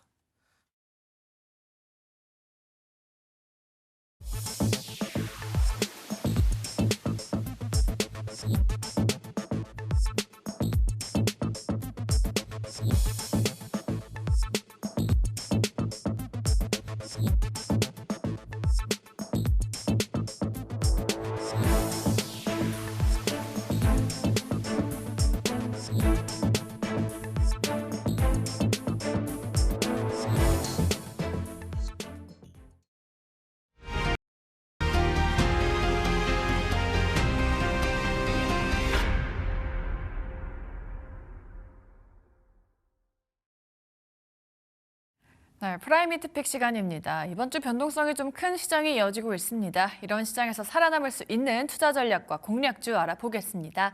네, 오늘도 이 시간 딜사이트에서 김진균 전문가와 함께하겠습니다. 전문가님 안녕하십니까? 네, 안녕하세요. 반갑습니다. 네, 오늘 시장 좀 다행히 상승해주고 있습니다. 상승 종목 수도 좀 많은 시장인데요. 오늘 장은 좀 어떤 포인트로 대응해보면 좋을까요? 네, 나스닥 제가 어제 잘 마감했다고 말씀드렸었어요. 네. 실제로 나스닥은 그 선물은 어제 본장 열리기 전까지 최대 0.7% 반등이 나왔었거든요. 그래서 분위기가 좋았는데 갑자기 개장과 동시에 쭉 밀려버렸죠. 최대 2.4%까지 급락을 했다가 다행히도 꼬리를 달면서 반등이 나왔는데 일단 기술적 관점에서 봤을 적에는 지지를 받아야 할 자리에서 정확하게 지지를 받았어요. 차트상으로 보더라도 볼리저밴드를 찍고서 딱 올라갔거든요. 때문에 기술적 반등 가능성은 열려 있다고 봅니다. 하지만 이게 어제처럼 또 본장까지 유지가 될지는 모르겠어요. 어제처럼 프리장에서 나스닥 선물 반등을 주다가 본장에서 만약에 빼버린다. 그런 패턴이 또 반복이 된다면 이건 정말 부정적으로 봐야 되거든요. 때문에 아직은 불확실성이 조금 남아있다라고 볼 수가 있겠고요. 다만 이길 오전에 드디어 구글의 실적 발표가 예정되어 있습니다. 제가 제일 좋아하는 구글인데요.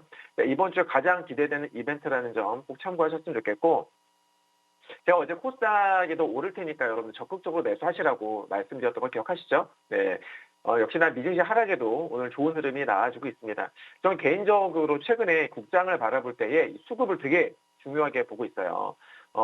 왜냐하면 최근에 코스피의 수급이 썩 좋지 않아요. 네. 그러니까 주가는 정말 비이성 초과열권인데 거기서 외국인들이 고점에서 엄청나게 많이 팔았거든요.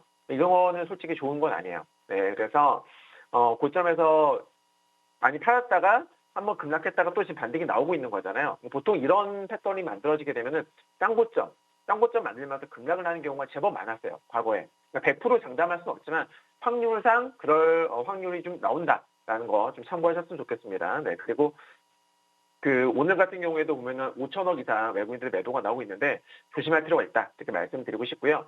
코스닥의 경우에는 반대로 수급 추세가 매우 좋습니다. 매우 양호해요. 오늘은 지금 소폭 살짝 매도 중에 있는데요. 그러면 외국인이 만약에 코스닥 쪽으로 순매수로 마감하게 된다면은 이건 정말 더할 나위 없이 좋다. 네, 실제로 외국인과 기관의 수급을 최근에 쭉 보잖아요. 코스닥은 너무 좋습니다. 네, 그래서 저는 상당 만약에 코스피와 코스닥 둘 중에 하나를 고르라고 한다면 저는 코스닥을 고를 것 같습니다. 참고하시기 바랍니다. 네, 오늘은 수급 포인트를 짚어주셨습니다. 수급을 잘 봐야 된다라고 하셨죠. 코스피 지수는 오르고 있지만 외국인 매도가 이어지고 있기 때문에 리스크 관리를 하셔야 되겠고요. 코스닥 같은 경우에는 외국인의 수급이 양호하다라는 점까지 짚어주셨습니다.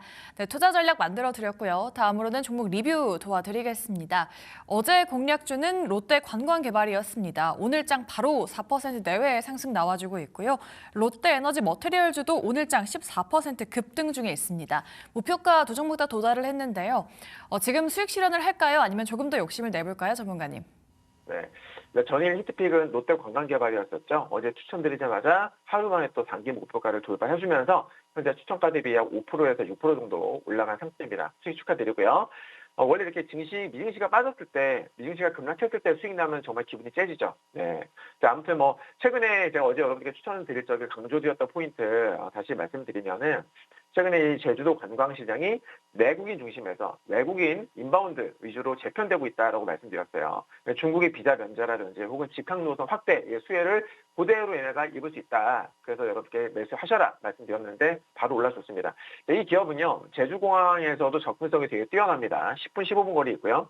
그리고 도시명 복합 리조트를 운영 중이라고 말씀드렸는데 전체 매출의 70% 이상을 차지하는 카지노 사업이 월 평균 순매출 500억 시대를 이제 열었다라는 거죠. 그래서 강력한 어떤 수익원으로 자리 잡았다라는 점. 그리고 호텔 수수객 중에서 외국인 비중이 60%를 넘겼죠. 그러면서 숙박이라든지 카지노 이용이 자연스럽게 연결되는 그런 어떤 선순환 구조가 장착됐고요. 또 여행 부문에 있어서도 역시나 VIP 마케팅 통로로서 실적에 기여를 하고 있습니다. 특히나 또 지난번에 8천억 규모의 리파이낸싱을 통해서 연간 이자 비용을 200억 이상 절감을 했다라는 부분, 그런 것들이 오롯이 어떻게 되겠습니까? 실적으로 잡히는 거예요. 네. 그래서 실적이 이미 한 작년부터인가요? 재작년부터 이제 흑자로 전환이 됐었는데 그런 흑자 기조를 꾸준하게 이어갈 수 있다라고 저는 보고 있고요. 그리고 지난 1월달에 있었었죠. 바카라 대회도 흥행을 했었었고 이런 점들이 맞물려서 올해 사상 최대 분기 실적을 경신할 가능성도 열려 있다. 참고로 어제 또 파라다이스도 호텔 카지노지 않습니까? 파라다이스 실적 발표가 나왔었는데 잘 나왔어요. 잘 나왔고 어제부터 급등이 나오고 있습니다. 이 종목도 제 가족방 종목인데 아무튼 지금 카지노를 보셔야 된다. 관광객들이 유입되면은 카지노 가거든요. 카지노 VIP가 많이 꼭 들어온단 말이에요. 실적이 좋아지고 그리고 제가 어제 정말 많이 강조드렸던 부분이 중국과 일본의 관계 악화, 그죠? 걔네 둘이서 싸우면은 우리가 반사이익을 볼 수 있는 구조다. 그러니까 일본인 입장에서도 이제 중국으로 여행 안 가는 거예요. 일본인도 중국을 안 가고 중국인도 일본을 안 가는 거죠. 그러면서 그 대안이 어디다? 바로 한국이 되는 겁니다. 네, 한국으로 들어와서 거기에 따른 호텔이라든지 카지노 관련주들의 실적이 자연스럽게 좋아지는 그런 흐름을 우리가 기대를 해볼 수 있겠고요. 자, 다음 목표가는 26,300원 정도 보시면 될 것 같습니다. 자, 그리고 지난 15일에 추천드렸었던 롯데에너지 머티리얼스 추천가 대비 한 40% 가깝게 급등이 나왔습니다. 축하드립니다. 네. 제가 추천드린 종목들은 정말 잘 가죠. 그죠? 기본적으로 뭐 10%, 20%, 30%, 40% 이상 정말 잘 터지는데 그 이유가 뭐예요, 여러분들? 바로 업황을 읽었기 때문이죠. 그죠? 네, 업황의 어떤 변화, 이런 트렌드를 읽었기 때문에 이런 수익률이 나오는 거예요. 제가 항상 강조드리지만 저는요, 차트만 보고 추천드리지 않습니다. 이 기업이 뭘 만들고 뭘 생산하고 어떤 서비스를 제공을 하고 이 업황과 맞물려 가지고 실적이 좋아질 수 있는지 이런 것들을 보면서 제가 추천을 드리기 때문에 기대 수익률이 매우 높게 나오는 거예요. 자, 롯데에너지 머티리얼스는 어제 실적 발표가 있었는데 증권사 리포트가 무려 7개 이상이 나왔어요. 근데 이거 보면 대부분 다 목표가 상향 리포트입니다. 그만큼 내용이 좋다는 뜻이겠죠. 제가 여러분들 이거 추천드릴 때만 하더라도요. 전기차 시장의 일시적인 둔화, 전기차 캐즘에도 불구하고요. 이 기업이 AI, 인프라 소재 기업으로서 성공적인 체질 개선이 기대가 된다. 그렇기 때문에 시장의 주목을 받을 거다라고 하면서 매수하세요라고 말씀드렸는데 역시나 지금 급등이 나오고 있습니다. 기분이 매우 좋아요. 자, 근데 기존의 이 HBM 수급 문제를 넘어서 데이터의 이 전송 속도를 결정짓는 이 고부가 회로박이 반도체 시장의 어떤 새로운 핵심 병목 구간으로 부상할 수 있다. 그래서 이제 이 회사의 기술력이 부각이 될 거라고 했는데 역시나 이런 부분들이 증권사 리포트에 그대로 나옵니다. 제가 말씀드렸던 내용들이. 네. 그래서 특히나 또 이 신호 손실을 최소화하기 위해서 표면을 거울처럼 매끄럽게 만들 수 있는 이 초저조도 동박인 이 HVLP 차세대 이 제품은요.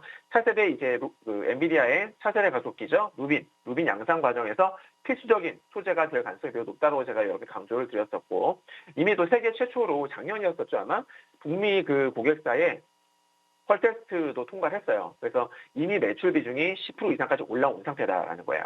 그러니까 이 AI 가속기 시장이 점점 확대가 될수록 얘네들의 공급량 또한 기하급수적으로 늘어날 가능성이 매우 높아지겠죠. 네. 그러니까 이러한 수요에 대응을 하고자 이 기업이 뭘 했습니까?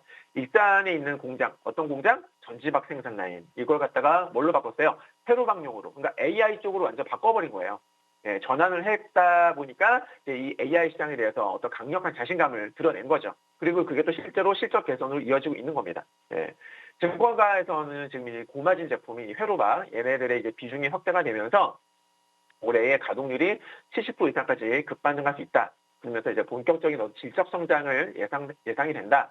뭐 그런 리포트들이 나오고 있고요. 결국에는 이 전기차 리스크를 AI의 성장 동력으로 상쇄를 하면서 이 롯데에너지 머티리얼스의 어떤 구조적인 변곡점에 진입했다. 그래서 향후 글로벌 공급망 내에서도요 독점적인 지위를 더욱 공고히 할 가능성이 매우 높다라고 저는 생각합니다. 자, 다음 목표가는 5만 1,000원 정도 보시면 될 것 같습니다. 자, 이렇게 제가 여러분께 추천드린 종목들 정말 너무 좋죠. 퀄리티가 달라요. 그죠? 정말 차트만 보고 드리는 뭐 그런 단타성, 변동성이 큰 위험한 그런 종목들이 아니라 정말 안정적으로 꾸준하게 우상향으로 가지 않습니까? 네. 제가 아까도 말씀드렸습니다만은 업황을 읽었기 때문에 업황을 읽고 이 기업에 대해서 연결을 시키는 어떤 내러티브가 완성이 됐기 때문에 이런 좋은 수익이 나오는 겁니다. 자, 이 종목들에 대해서 꾸준히 AS도 받으시고 또 여러 뭐 관심주 같은 것도 제공받고 싶으시면은 QR코드 찍으셔서 제가 공개방에 꼭 입장을 하시기 바랍니다. 하시면 제가 시장도 짚어드리고 좋은 정보도 알려드리고 여러 가지 꿀팁을 알려드리니까 크게 도움이 되실 거예요. 네, 수익 잘 주고 있는 롯데그룹주 리뷰를 도와드렸습니다. 롯데에너지 머티리얼즈는 실적이 잘 나오고 있는 만큼 목표주가 상향해 주셨고요. 롯데 관광개발 역시나 2차 목표주가 세워주셨으니까 참고해 보시기 바라겠습니다. 수익 극대화하셨으면 좋겠습니다. 네, 다음으로는 우리 오늘장 관심주 보는 시간인데요. 첫 번째 관심주는 이수 스페셜티 케미컬을 가져와 주셨습니다. 이 전고체 관련주로서 최근에 주가 고공행진이 어마어마합니다. 오늘도 10%가 넘는 급등세 보여주면서요. 12%대 지금 상승 중인데 이 종목도 지금 과열권으로 계속해서 상승을 이어갈까요, 전문가님? 지금 13.3% 급등하고 있는데 최근에 일단은 이 종목이 왜 올랐는지부터 아셔야 되겠죠. 그죠? 네. 얘가 최근에 급등이 나오는 가장 큰 이유는 역시나 전고체 배터리. 그죠? 전고체 배터리에 대한 어떤 시장의 확신, 어떤 컨섹션 때문이다라고 저는 생각을 해요. 전고체 배터리는 다들 아시겠습니다만 이 화재 위험이 낮고요. 에너지 밀도가 매우 높죠. 그래서 꿈의 배터리, 뭐 차세대 배터리라고 불리는데 이수 스페셜티 케미컬이 이 배터리의 핵심 원료인 황화리튬을 생산하는 국내 유일의 기업. 항상 여러분들 이 유일, 독보적 뭐 이런 게 제일 중요한 거예요. 네, 그러다 보니까 얘가 지금 시세가 나오는 거예요. 특히나 최근 그 글로벌 빅테크 기업들이 휴머노이드 로봇에도 전고체 배터리를 탑재하겠다라는 이런 소식들이 들려오면서 단순히 정말 전기차 시장을 넘어서 이제 로봇 산업의 핵심 동력원으로 재평가를 받고 있는 그런 상황인 거죠. 제가 오랫동안 시장을 봐왔습니다만 어떤 특정 분야에서 이 대체 불가능한 기술력을 가진 기업이 새로운 전방 산업을 만났을 때 보여주는 폭발력은요 정말 대단하거든요. 네, 역시나 또 시세로 나오고 있고요. 현재 울산 공장에서 연간 그 150톤 규모의 어떤 마더 플랜트를 구축 중에 있는데 이 시설이 올해 하반기부터 본격 가동이 되면요 양산 능력이 캐파가 기존보다 3배 이상 커지게 된다는 그런 분석이 있어요. 이건 단순히 정말 그냥 생산량만 늘어나는 게 아니라 정말 대량 생산을 통해서 원가 절감이 가능해진다라는 그런 의미이기 때문에 시장에서는 어떤 뭐 상업화에 마침표를 찍는 그런 시점으로 보고 있다라고 저는 생각합니다. 네. 그리고 여러분들 지금 얘가 죄송합니다. 네. 전고체 소재가 정말 미래의 꿈이라면요. 이 회사가 원래 정말 잘하던 정밀화 사업은요. 든든한 어떤 현실의 버팀목이 되어주고 있는데 뭐 TDM이라든지 뭐 NOM 같은 그런 어떤 특수 화합물 분야에서 이 기업이 또 세계적인 경쟁력을 갖추고 있거든요. 그러니까 여기서 나오는 어떤 안정적인 수익이 차세대 소재 개발을 위한 튼튼한 실탄이 되어주고 있는 구조입니다. 그러니까 꾸준하게 수익성이 잘 나오니까 차세대 소재 개발도 마음 놓고 할 수 있다 이런 거예요. 네. 실제로 또 작년 실적을 보게 되면 매출이 전년 대비 180% 이상 급증을 하면서 흑자 전환에 성공했었는데 그러니까 이거는 이제 미래 가치뿐만이 아니라 현재의 어떤 실적에 대한 어떤 기초 체력도 탄탄하다라는 것을 증명을 해주는 거죠. 네. 특히나 이 황화리튬 제조의 경우에는 세계 최초로 연속식 공법을 도입했다는 점에 주목을 하셔야 되겠는데 이건 경쟁사들이 따라오기 힘든 어떤 공정상의 우위를 점했다라는 뜻이기도 합니다. 그룹사인 이수화학으로부터 원재료인 황화수소를 안정적으로 공급받는 이런 수직 계열화 구조도 회사가 가진 강력한 진입장벽 중 하나다라는 점 꼭 기억하시고요. 또 일본의 어떤 배터리 강국들과 경쟁하기 위해서 또 최근에 일본 법인까지도 설립을 했어요. 상당히 적극적인 그런 기업이다라는 거죠. 시장은 이제 이미 2026년도를 이수 스페셜티 케미컬의 실적이 퀀텀 점프할 수 있는 원년으로 지금 점찍어둔 것 같아요. 지금 주가 급등한 거 보면. 네. 그래서 우리가 그런 부분을 체크하셔야 되겠고 특히나 또 삼성 SDI가 2027년도에 이 전고체 배터리 양산을 목표를 하고 있지 않습니까? 거기다 뭐 LG 에너지 솔루션이랑 뭐 SK온 얘네들도 마찬가지 상용화 시계를 앞당기고 있기 때문에 소재 공급사인 이 이수 스페셜티 케미컬의 몸값은 당연히 더 뛸 수밖에 없다라는 겁니다. 네. 물론 뭐 최근에 주가가 급등하면서 일각에서는 밸류에이션 부담을 이런 밸류에이션 부담 얘기가 나오기도 하는데요. 아무튼 뭐 시장만 놓고 본다면 솔직히 너무 좋다. 전망이 너무나 좋다라는 겁니다. 충분히 프리미엄도 얹어줄 그런 근거는 충분해 보인다라는 거예요. 네.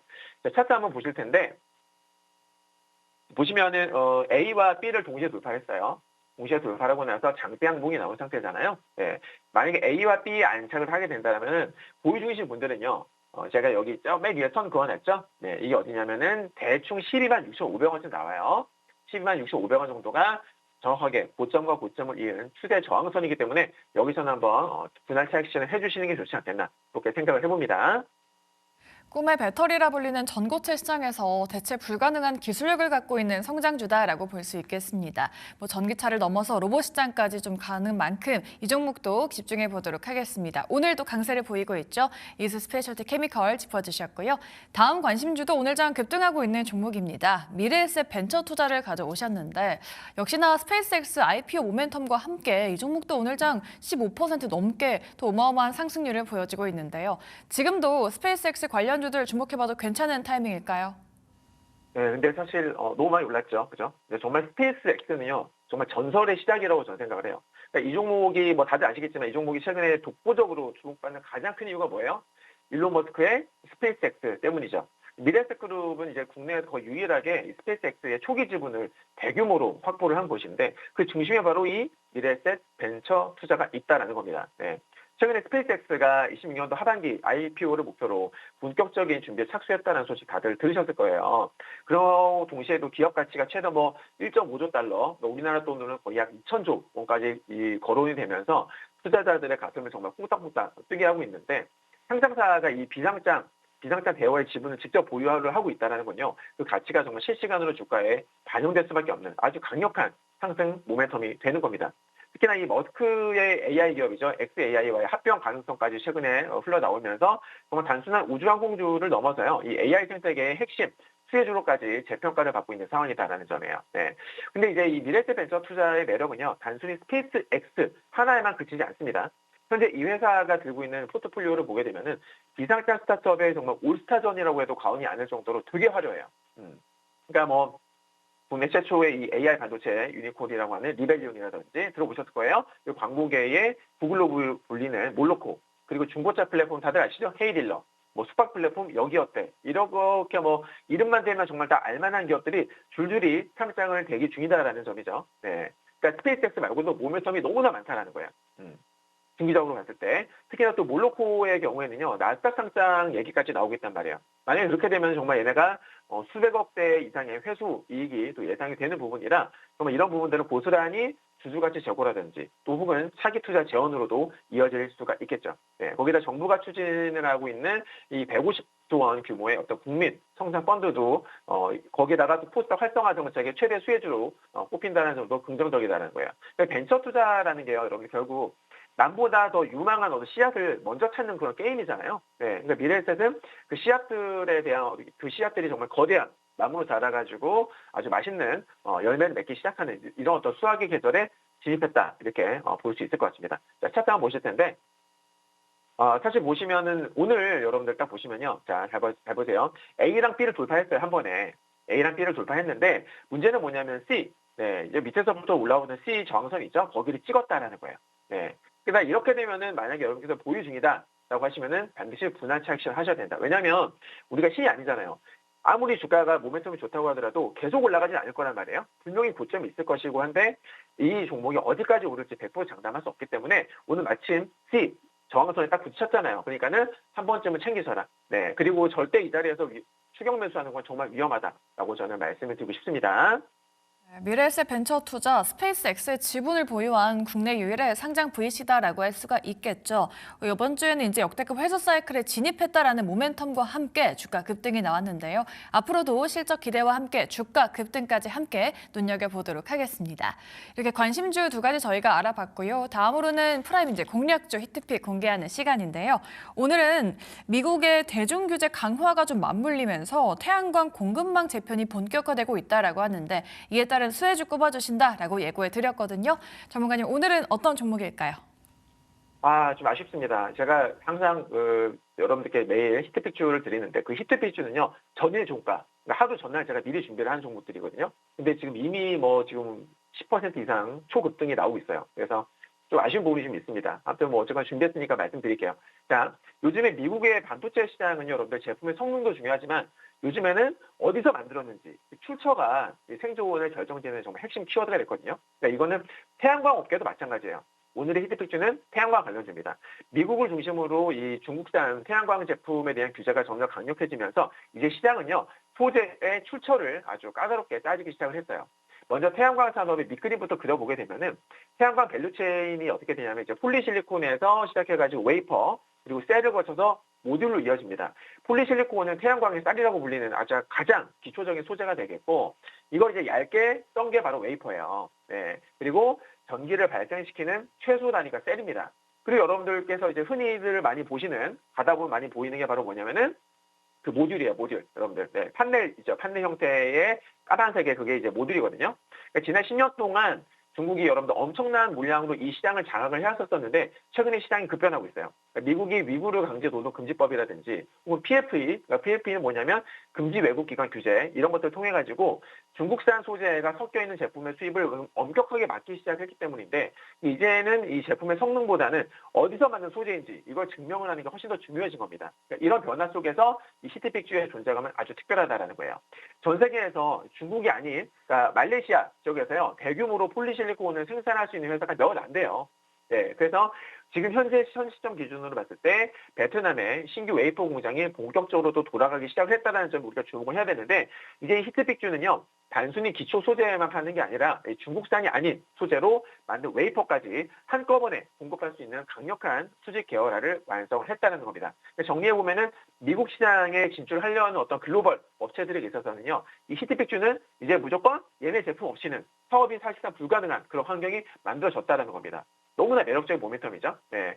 히트픽주가 누리는 이점은요, 일시적인 유행이 아니에요. 시장의 어떤 근본적인 구조적 변화에서 나오게 되는데, 현 시점 기준으로 봤을 적에 전 세계 태양광 설비 중에서 중국산이 아닌 이 폴리실리콘 생산 능력은 정말 전체적으로 봤을 적에 약 2% 수준에 불과합니다. 그러니까 폴리실리콘 전체를 봤을 때 중국산이 아닌 게. 그런데 미국 내의 태양광 설치량은요, 매년 2자릿수 이상 성장을 거듭하고 있단 말이에요.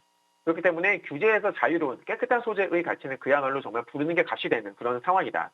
여기에 더해서 얘네가 사업 다각화도 진행 중인데, 그러니까 AI 반도체 수요에 맞춰가지고 삼성전자라든지 SK하이닉스에 들어가는 고순도 반도체용 폴리실리콘 매출도 발생하고 있다는 겁니다. 그러니까 폴리실리콘은 태양광에서만 쓰이는 게 아닙니다, 여러분들. 반도체용으로도 쓰인다라는 거 기억하셨으면 좋겠고, 그러니까 마지막으로 이게 되게 중요한데요.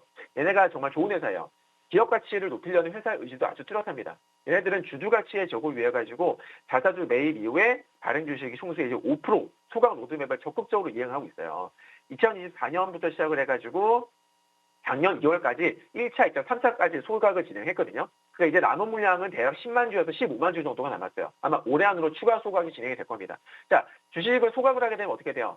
EPS가 늘어나잖아요. 그래서 주식수가 줄어드니까 주당 가치가 올라간단 말이에요. 그런 부분들은 주가 상승의 모멘텀이 될 수가 있겠죠. 이런 부분들은 외국인들이 아주 좋게 볼 수 있는 그런 긍정적인 모멘텀이 된다라는 점 꼭 기억하셨으면 좋겠습니다. 자, 차트 한번 보실게요.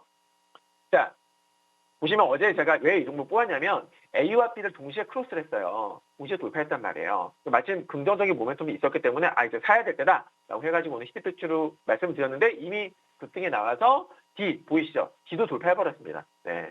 그래서 매수가를 제가 얼마에다가 추천을 드릴지 모르겠는데 아무튼 이런 차트가 있었다라는 거 말씀드리겠고 이 종목이 되게 궁금하실 거예요. 궁금하실 텐데 궁금하신 분들은 QR코드 찍으셔서 제 공개방에 꼭 들어오시기 바랍니다. 그럼 제가 이 종목이 뭔지 알려드리고 매수가, 손절가, 목표가도 알려드릴 테니까 크게 도움 받아보실 수 있을 거예요. 꼭 들어오세요, 여러분. 네.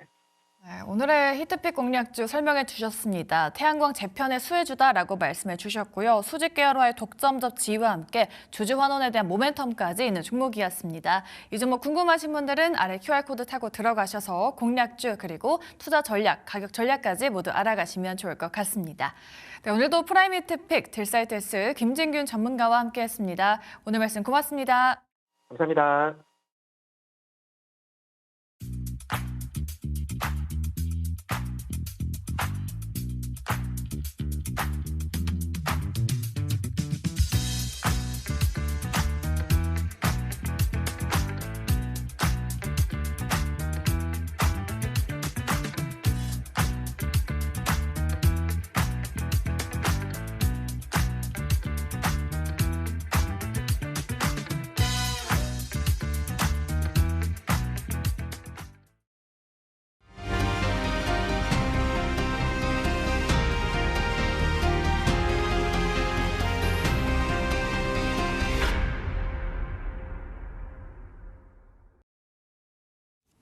네, 반도체의 슈퍼사이클, 요즘 메가사이클이라는 말도 나오고 있죠. 이런 점을 의심하는 분들은 없겠습니다만 최근 미국 기술주를 중심으로 흔들리고 있는 반도체, 특히나 고점이 아닌가에 대한 의구심이 들고 있어서 요즘 반도체 투자하시는 분들 고민이 이만저만이 아니실 겁니다. 오늘 그 해답을 주실 분을 모셨습니다. 유니스토리 자산운용 김장렬 본부장과 함께합니다. 안녕하십니까? 네, 안녕하십니까? 맞습니다. 네, 워시 쇼크를 딛고 어제 급반등했던 우리 삼성전자, SK하이닉스 오늘은 좀 주춤한 모습. 삼성전자 다시 좀 보합권에 머물러 있군요. 최근 국내외 시장에서 어떤 반도체주를 바라보는 시각 좀 어떻게 평가하세요? 네, 일단은 그저께 월요일 날 워시는 일단은 오해였다라고 생각을 하시는 게 맞을 것 같고요. 예, 여러 방송에서 매크로적으로 말씀을 드렸는데 일단은 그분이 금리 인하를 안 할 것이냐, 양적 긴축을 할 것이냐, 이런 언서틴티가 불확실성이 있는 거죠. 근데 그거는 사실은 가봐야 아는 건데요. 네. 그거는 이제 청문회를 통해서 또는 청문회 이전에 그분이 코멘트를 하면 알려질 텐데 그때까지 잘 모른다는 거. 그리고 이전의 스탠스는 매파적이었기 때문에 그런 오해 내지는 그런 우려를 먼저 한 거거든요. 근데 사실은 그 매파적이긴 하지만은 기본적으로 베센트하고 트럼프 정부 하에 있는 기본 기조가 뭐냐면은 그 규제를 완화해가지고 그 민간이 돈을 풀어서 민간이 풀 수 있는 규제를 완화해서 민간은행이 그렇게 해가지고 결국은 경제 성장을 높이고 생산성을 높이고 이렇게 되면은 인플레는 잡힐 것이고 그러면 금리 인하도 할 수 있고 이런 선순환을 아이디어하지만 그렇게 보고 있는 거기 때문에 그 얘기는 뭐냐면 한쪽으로 금리 인하를 할 수밖에 없는 상황에서 안 한다든지 그죠? 아니면 또 하지 말아야 되는 것을 꼭 한다든지 이런 한쪽을 가지 않고 룰을 갖고 있지만 상당히 실용적인 사람이라고 보시는 게 맞을 것 같아요. 다만 이전에 그 파월이나 여러 사람과 달리 네. 뭐 싸운다든지 겉으로 드러내고 막 소통을 많이 하는 게 아니기 때문에 우리가 뉴스플로우가 별로 없을 수도 있거든요. 그런 불확실성이 먼저 표출됐다라고 보여지고요. 이거는 반도체가 많은 삼성전자 하이닉스 우리나라 삼성전자 하이닉스 중심으로 시가총액이 38%인데 네. 이거를 갖고 있는 대한민국 증시가 그것 때문에 조정은 받을 수 있지만 조정의 빌미는 될 수 있다고 충분히 생각할 수 있지만은 그거 폭이 월요일 날 그렇게 발행되거는 말이 안 되는 거죠. 말이 안 되기 때문에 어저께 말아 올렸는데 근데 또 어저께 올라간 건 조금 많이 오른 측면이 없지 않아 있습니다만은 네. 하여튼 그래서 그렇게 됐다고 보시면 되고요. 그러면 어저께는 그저께는 그 게임 끝나고 나면 다시 지난주로 돌아가야 되는데 지난주까지 핵심이 뭐냐면 반도체 가격이 폭등하고 있는 거잖아요. 우리나라 장의 핵심은 뭐죠? 핵심은 강력한 폭발적인 반도체 가격 상승, 유례가 없고 전례가 없고 본 적이 네. 없고 앞으로도 볼 일이 없을 것 같은 그 정도의 강세. 마진 70%인지 80%인지 어디까지 갈지 모르는 이런 강력한 메모리 가격. 이게 핵심이 지난주 말이나 지금이나 어저께나 바뀐 게 아무것도 없죠. 네. 오히려 오늘 같은 경우도 인텔의 CEO가 립 부탄이라고 그분이 계신데 삼성 하이닉스 마이크론 이렇게 얘기해 보니까 아무리 봐도 27년까지 28년 넘어갈 때까지 네. 28년 들어갈 때까지는 반도체 쇼티지가 개선될 가능성이 진짜 너무 어려워 보인다라는 코멘트를 한 것이 오히려 더 중요한 코멘트였죠. 그런데 미국 시장에서는 그렇게 얘기한 인텔 주가하고 그다음에 가장 쇼티지가 큰 거는 HBM도 아니고 D램도 아니고 낸드거든요. 낸드. 낸드는 어저께도 올랐고 그저께도 올랐어요. 장이 무너지고 할 때. 그게 뭐죠? 샌디스크, 샌디스크죠. 그 일본에는 키오시아가 어저께 13% 올랐거든요. 예. 오늘 좀 빠져서 마이너스 13% 오르고 마이너스 2% 빠지는 거예요. 그러니까 낸드 쇼티지는 어떤 방법이 없고요. 가장 흑자율이 낮기 때문에 삼성하이닉스가 마이크론이 가장 늦게 투자를 하는 거거든요. 네. 투자를 결정했더라도 28년이 나오는 거예요. 마이크론이 1월 26일 날 낸드 투자를 240조인가를 한다고 그랬는데 그것도 28년이 나오는 거거든요. 그래서 가장 부족한 낸드 쪽이 버틴 거고 그리고 인텔의 그 CEO가 얘기했듯이 너무 소태지다 보니까 그 젠슨왕도 뭐 TSMC한테 캐파를 늘려달다. 2배로 늘려달라 했잖아요. 2배 늘리는 건 아무것도 아닙니다. 10년 동안 2배 늘리는 건 1년에 7% 늘리는 거예요. 아무것도 아니에요. 근데 지금 어차피 방법이 없다는 걸 얘기한 거고 그 테슬라의 그 머스크가 그 친구가 얘기한 게 반도체까지 다 하겠다. 테슬라가 테라팹을 만들겠다 했잖아요. 만들 수도 있죠. 뭐 다 자기 군단을 말씀하지 2차 전지 자기가 할 것처럼 했지 않았습니까? 시간이 걸리고 기술적 난제가 걸리고 조금은 다르죠. 옛날보다는 조금 더 돈도 있고 캐파도 있고 자기네 능력도 있어 할 것 같은데 그것도 역시 하더라도 2, 3년 또는 4, 5년 걸린단 말이에요. 그러니까 이래저래 나오고 보면은 지난주 삼성전자 하이닉스에 대한 이익 전망이 뭐 150조, 180조, 200조 이게 넘어가는데 네. 그 넘어가는 숫자를 보면서 뭐가 중요한 게 아니고 그것이 얼마 정도까지 넘어갈지 예측은 못하지만 반도체 가격이 금방 풀릴 것이냐 내려갈 것이냐를 봤을 때는 이구동성 하는 얘기가 26년, 27년 초까지는 도저히 풀리지가 않겠다. 반도체는 기본적으로 장비가 필요해서 만약에 투자를 늘리겠다 결정하더라도 들어와서 세팅하고 웨이퍼를 투입해서 나오는 것까지 하면 보통 9개월에서 12개월 걸리거든요. 네. 그러니까 작년 연말에 얼마 됐죠? 2, 3개월 전에 투자 결정해서 이미 액션을 취했을 수도 있지 않습니까? 네. 하더라도 올해 하반기나 어떤 조금 보일까 말까인데 지금까지 알려진 정보로 따지면은 그 하이닉스가 용인 팹을 빨리 앞당겨서 내년 중반에 한다든지 삼성전자가 뭐 평택 공장에 있는 것을 파운더리를 조금 일부 디램 쪽으로 돌린다든지 네. 이렇게 6개월 이런 걸 하더라도 그 이펙트가 올해 6월달, 7월, 8, 9월달가 나타날 가능성이 제로예요.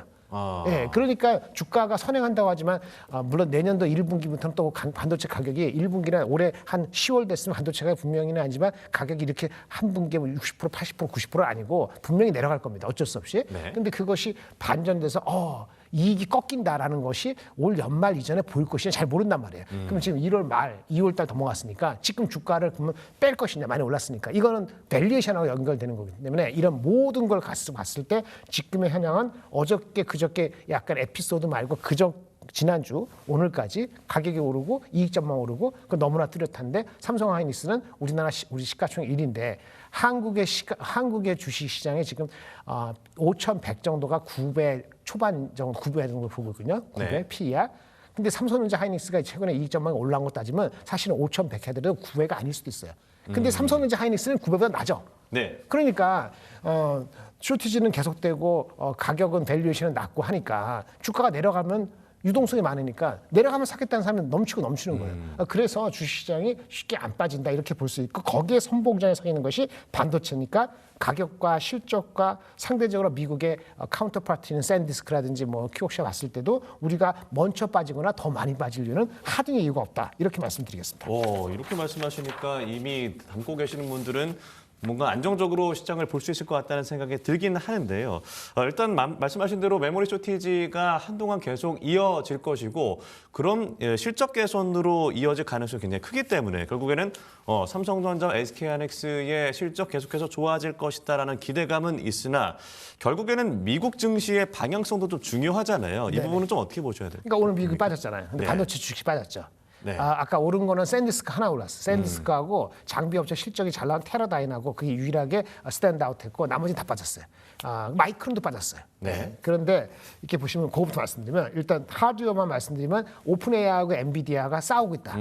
싸운다는 게 아니고 엄청 친했는데 예. 그래서 약혼하는 사이가 됐었는데 약혼이 파혼될지 모르겠다. 이런 루머가 아니고 보도가 나왔잖아요. 근데 예. 그 보도가 우리도 그래요. 여기 딜 사이트지만 우리나라의 어떤 한 곳에서 삼성전자 그 반도체 그 HBM 콜란 것 같아요라고 자꾸 나왔을 때 네. 단독 믿었어요, 안 믿었어요?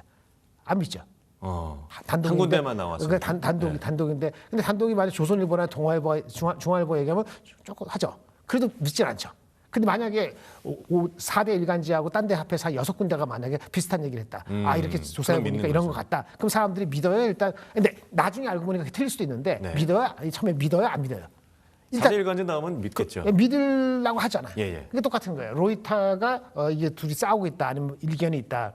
엔비디아는 저기 오픈AI는 엔비디아하고 칩이 구리다. 네. 엔비디아는 오픈AI하고 너네 그렇게 하면 사업 안 되겠다. 이렇게 뭐 싸우고 있다는데 로이터에서 인용한 사람들, 누가 정보원 조사한 사람들의 인용을 8군데를 했다는 거죠. 8군데. 그러니까 한 명한테 물어본 게 아니고 2명이 한 것다. 보통 우리가 소스하면 어떻게 되죠?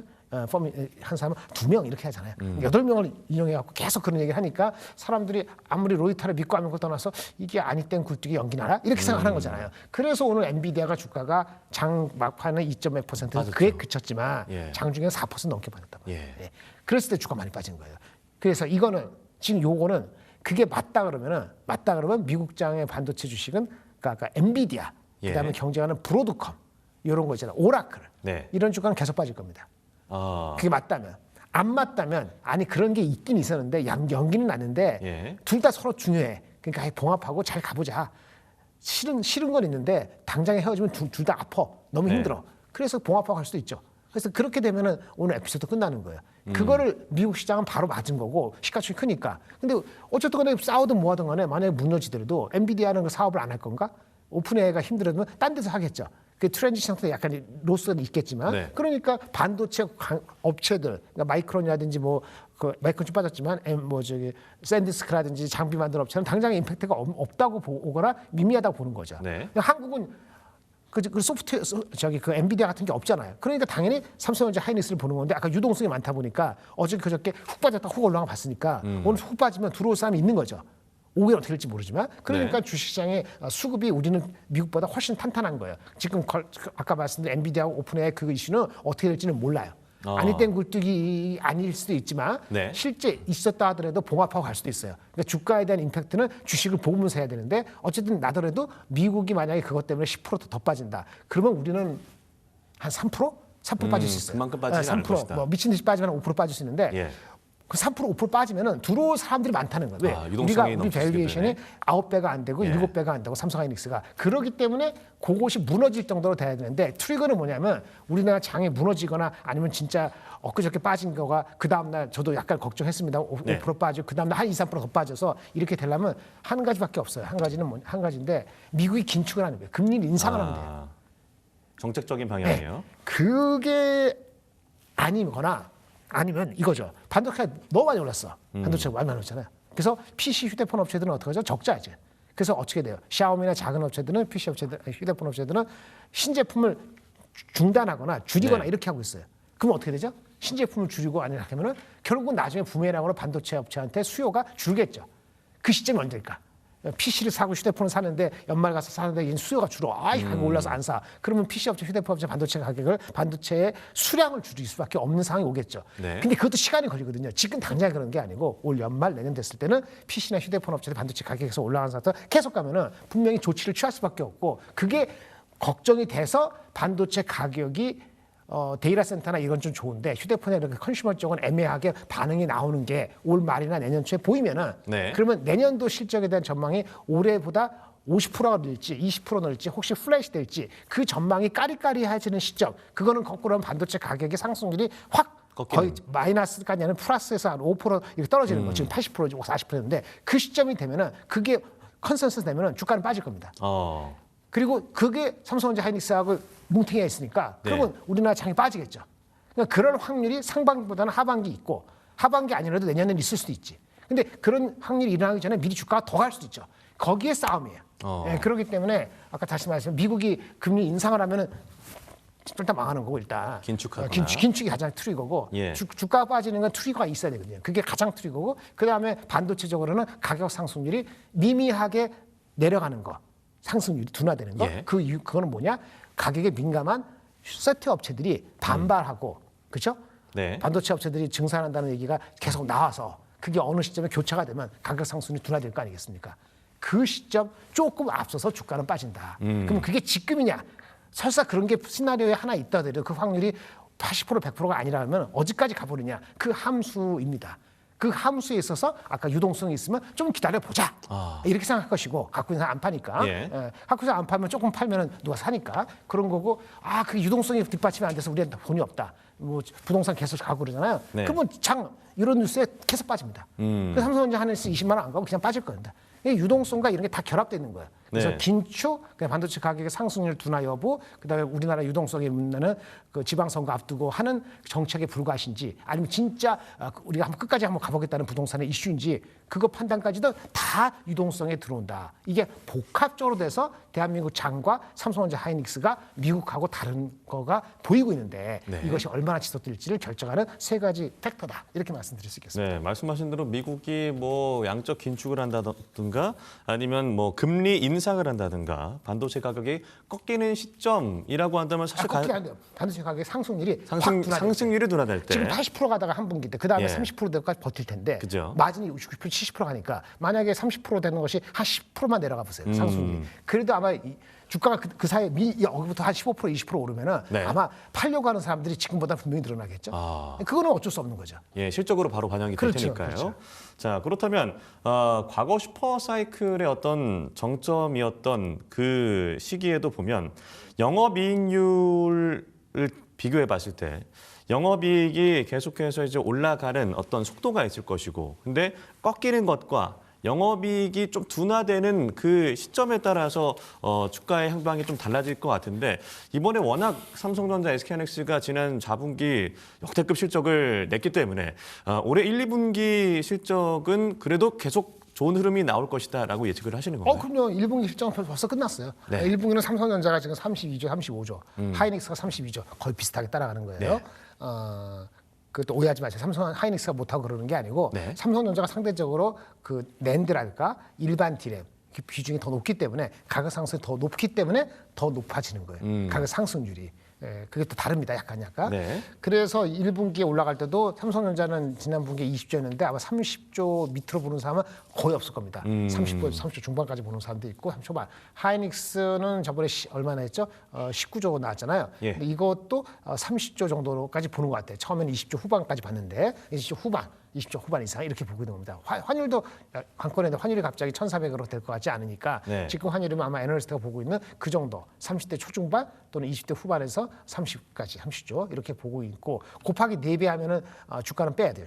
그럼 또 더 안 가는 거잖아요. 그럼 당연히 예측에 하이닉스 삼성전자 200조, 170조 나오고 하이닉스 120조, 150조 나오는 그거 핵심은 뭐냐면 아무리 안 가도 2분기까지는 계속 간다는 거고 3분기도 올라간다는 게 거의 80%고 4분기가 3분기보다 좋을 것이냐 그 포캐스트에서는 아까 말한 것은 가격이 둔화되는 거하고 다른 변수 여부에 따라서 네. 4분기가 3분기보다 얼마나 올라가는 게 미미할 것인지 여부는 약간 의견이 갈리지만 여전히 그래도 4분기까지 간다는 사람이 내려간다는 것보다 아직은 많다. 네. 그리고 최근에 나온 외국계는 과감하죠. 올해 이렇게 엄청난 올라가고 나서도 거기다가 내년에 이른바 그 모 증권사는 뭐 30%, 50%까지 성장한다 하는데 네. 한국 애널리스트는 대부분 소심한 게 아니고 리즈너블한 게 올해 너무 이렇게 3배, 4배 오르면 내년에 아마 성장률이 둔화된다고 보는 게 보통 맞아서 보통 20% 안짝이에요. 근데 20% 안짝 올해보다 성장한다면은 아마 어느 시점에서 반도체 가격이 꺾이는 겁니다. 네. 그게 내년 초부터 될 수도 있고 내년 중반부터 될 수 있는데 애널리스트 예측이라는 게 지금 상황을 반영하는 거니까 현재는 내년 걸 잘 모르겠다. 물론 서플라이가 빨리 늘지 않은 거니까 성장하지만 그게 보통 20% 안짝인데 예. 20% 안짝의 성장률이 그치는 걸로 포캐스트가 맞다 그러면 아마 주가는 올해 중반 되기 전에 아마 더 올라가든 어떻든 간에 좀 수그러들거나 내려갈 수 있어요. 중반 이후에. 그런데 외국계처럼 과감하게 야 이건 대세고 인텔의 리프탄도 얘기했잖아. 27년까지 쇼테지래. 그러니까 27년도 분명 성장이 많이 돼. 그렇게 되면은 27년까지 넘버를 땡겨서 지금은 주가는 27년까지 땡긴 건 아니거든요. 27년 넘버가 26년보다도 여전히 20% 50% 성장하는 거에 대한 믿음감이 많은 사람이 굳건해지면은 네. 지금보다 좀 시간이 가면 갈수록 그럼 27년 걸 땡기게 되면 목표 주가는 더 올라가는 거예요. 근데 애널리스트가 원래 스텝 바이 스텝이고 일부 외국계 증권사 매너는 처음부터 과감하게 지르지는 않기 때문에 내년 거를 안 땡기거나 애매하게 땡긴 것이 지금 목표 주가가 한 20만 원에서 20만 원 초반, 하이닉스가 한 120만 원, 140만 원 요 사이가 나오는 거고요. 내년 거를 만약에 땡기고 성장한 걸 반하면 그거를 초과할 거예요. 근데 그거 여부는 항상 아까 말씀드린 것은 긴축을 할 수도 있고 혹시라도 네. 완화를 안 할 수도 있고 그다음에 아까 반발이 있을 수도 있고 여러 가지 변수가 있기 때문에 마치 우리가 3개월 전에 반도체 가격이 3개월 사이에 지금 100% 올라갈 거는 3개월 전에 예측한 사람이 누가 있냐 이거지.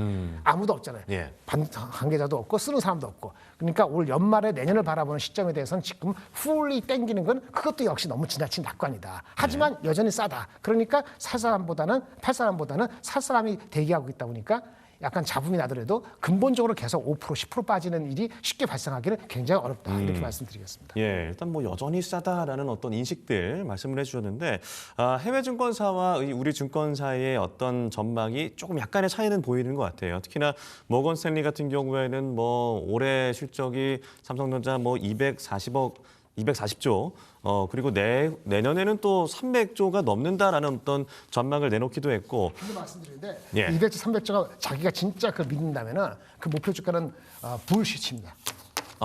그는 완전 틀린 거예요.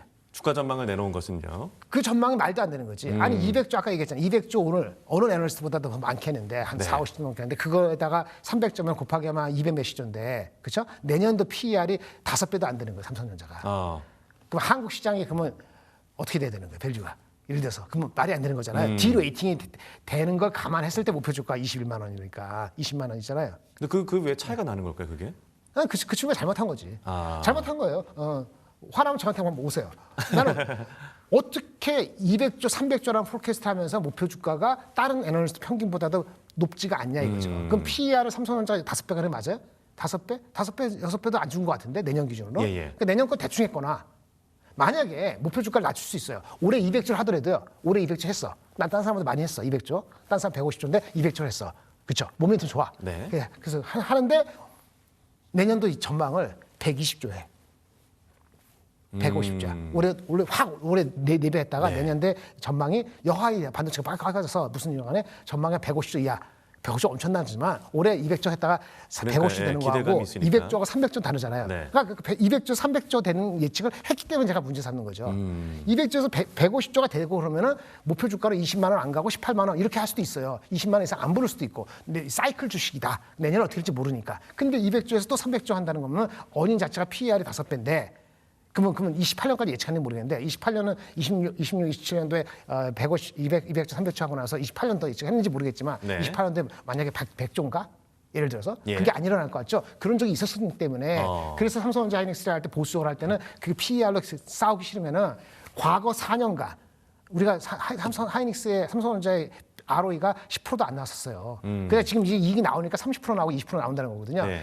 평균 했을 때 지속적인 ROE를 했을 때 PBR 하면 밸류에이션이 낮게 나옵니다. 그래서 그렇게 PBR이 2.3배, 2.2배밖에 안 주는 거예요. 내년에 103, 올해 103 나와도. 그렇기 때문에 애널리스트들이 20만 원 초반밖에 안 나오는 거는 이해되는데 그런 내년도 내후년을 모르니까 그렇게 얘기하는 건 맞는데 그게 아니고 내년도 내후년도가 200조, 300조 된다고 하고 28년 이게 떨어지지 않은 200, 300조면은 그 넘버를 ROE, PER로 해가지고 만약에 20만 원밖에 안 줬다면은 어닝을 대충 하고 지가 해놓고 안 믿든지 그렇죠? 아니면 목표 주가를 이렇게 해놓고 다음에 30만 원 뛰기 위해서 그냥 쿵작한 건지 모르지만 하여튼 그거는 일치성과 그다음에 기본적인 에너지 자세가 아니라고 봅니다. 제가 이렇게 말씀드린 건 제가 한참 선배고 저 처음에 외국계 증권회사에서 3년 이상 있었기 때문에 그 패턴을 알아요. 예. 바뀔 리가 없는 거죠. 그래서 그런 거는 아니에요. 그래서 만약에 21만 원 진짜 최종 목표 주고 200조 되고 나서 내년에 꺾일 수 있다면 네. 지금 사면 안 돼요. 그 전망대로라면. 삼성전자 사면 안 되는 게 아니고 갖고 있는 거 어떨 수 없는데 네. 더 사는 거는 다른 거 보는 게 나아요. 우주를 보고 뭐 보고 다른 거 봐요. 전력을 보든지. 그 판단을 하는 데 있어서 어느 개별 애널리스트는 자기 섹터의 자기 콜이 조그만 주식이 아니면은 다른 섹터하고의 상호관계도 의미가 있기 때문에 신중하거나 아니면 일관성이 있어야 되는데 어떤 일치 컨시스턴스인데 그거는 틀렸다는 거죠. 21만 원 가도 틀린 거죠. 목표 주가 그렇게 해놓고 네. 30만 원 가도 틀린 거죠. 그렇죠? 그리고 왜 그분을 얘기하냐면 예전에 하이닉스가 14만 원 했을 때 윈터 이즈 카밍이라고 이상한 네, 소리 해가지고 겨울이 온다. 예. 그때 판 사람도 있을 거 아니에요. 지금 80만 원, 90만 원인데 120만 원 하는 거잖아요. 하이닉스 마치 목표 주가 어닝이 그렇게 높은데 목표 주가 그 따위로 하는 거는 어떻게 하라는 거냐? 나는 이해가 안 되는. 내가 펀드 매니저 불러서 한참 제가 영어로 구리를 할 것 같아요. 구리를 무슨 말인지 아시죠? 네. GRI요? 구리를 굽는 거 아닙니다. 사람을 구리를 할 것 같아요. 예. 그거는 잘못된 거예요. 그래서 한국의 애널리스트들이 좀 더 리즈너블하게 포캐스트하고 있다라고 보고 리즈너블하는 게 이익에 대한 전망을 한국의 애널리스트 맞았다 틀렸다 그렇게 얘기한 게 아니고 그거와 목표 주가의 괴리가 그 흐름이 덜하다. 예. 리즈너블하고 논리적이라는 예. 얘기예요. 우리가 논리적인 걸 여러분들이 사셔야 되는 이유가 그 논리적이 않은 사람에 자꾸 흔들리면은 그 사람도 몸값 올라가고 그 사람도 흔들리게 된다고. 한국에는 더도 리즈너블 컨시스턴트한데 그거는 개똥으로 보고 그렇게 보시면은 토양이 그따위로 되면은 제대로 된 목표 주가와 컨시스턴트하고 일치적인 게 안 나온다는 거고 그거는 피해는 고스란히 투자가들한테 돌아가고 개인 투자가들은 그런 거 휘둘리게 된다. 그렇죠. 삼성전자 지금 잘 나가고 있음에도 네. 불구하고 제가 좀 큰 소리를 한 이유는 하여튼 200조, 300조면 목표 주가 20만 원은 불시시다. 아마 그게 아마도 28만 원, 30만 원은 불러야지 맞고 네. 만약에 그게 20만 원을 부르려면 올해 200조 하고 나서 내년에는 150조 이하를 예측을 하는 것이 컨시스턴스 맞습니다. 예, 알겠습니다. 그럼 상대적으로 좀 보수적으로 잡고 있는 국내 증권사나 뭐 일본 증권사를 조금 더 신뢰하는 게 좋다라고 이해하면 될까요? 신뢰하는 게 아니고 컨시스턴스가 맞기 때문에 네. 그런 리포트에 휘둘리지 마라. 예, 알겠습니다. 자, 현대 반도체 시장을 두고 뭐 여러 가지 긍정적인 전망도 많이 나오고 있지만 너무 워낙 많이 올랐기 때문에 과열된 주가가 좀 버블이 아니냐라고 얘기하는 뭐 전문가도 있고 혹은 버블의 초입이다 아니면 여전히 저평가다라고 보시는 거예요? 버블이죠.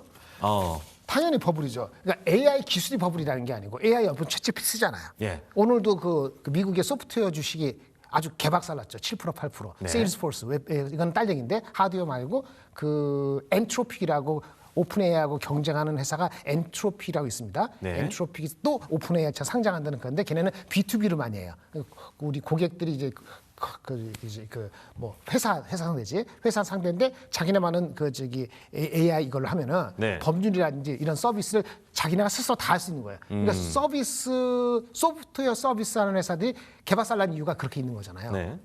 근데 그만큼 우리가 많이 쓰니까 되는 거잖아요. 많이 쓰는데 우리가 챗GPT를 쓰는데 그 다음 단계에서 피지컬로 쓰거나 에이전트 AI를 쓰거나 그 얘기가 간격이 좀 생겼죠.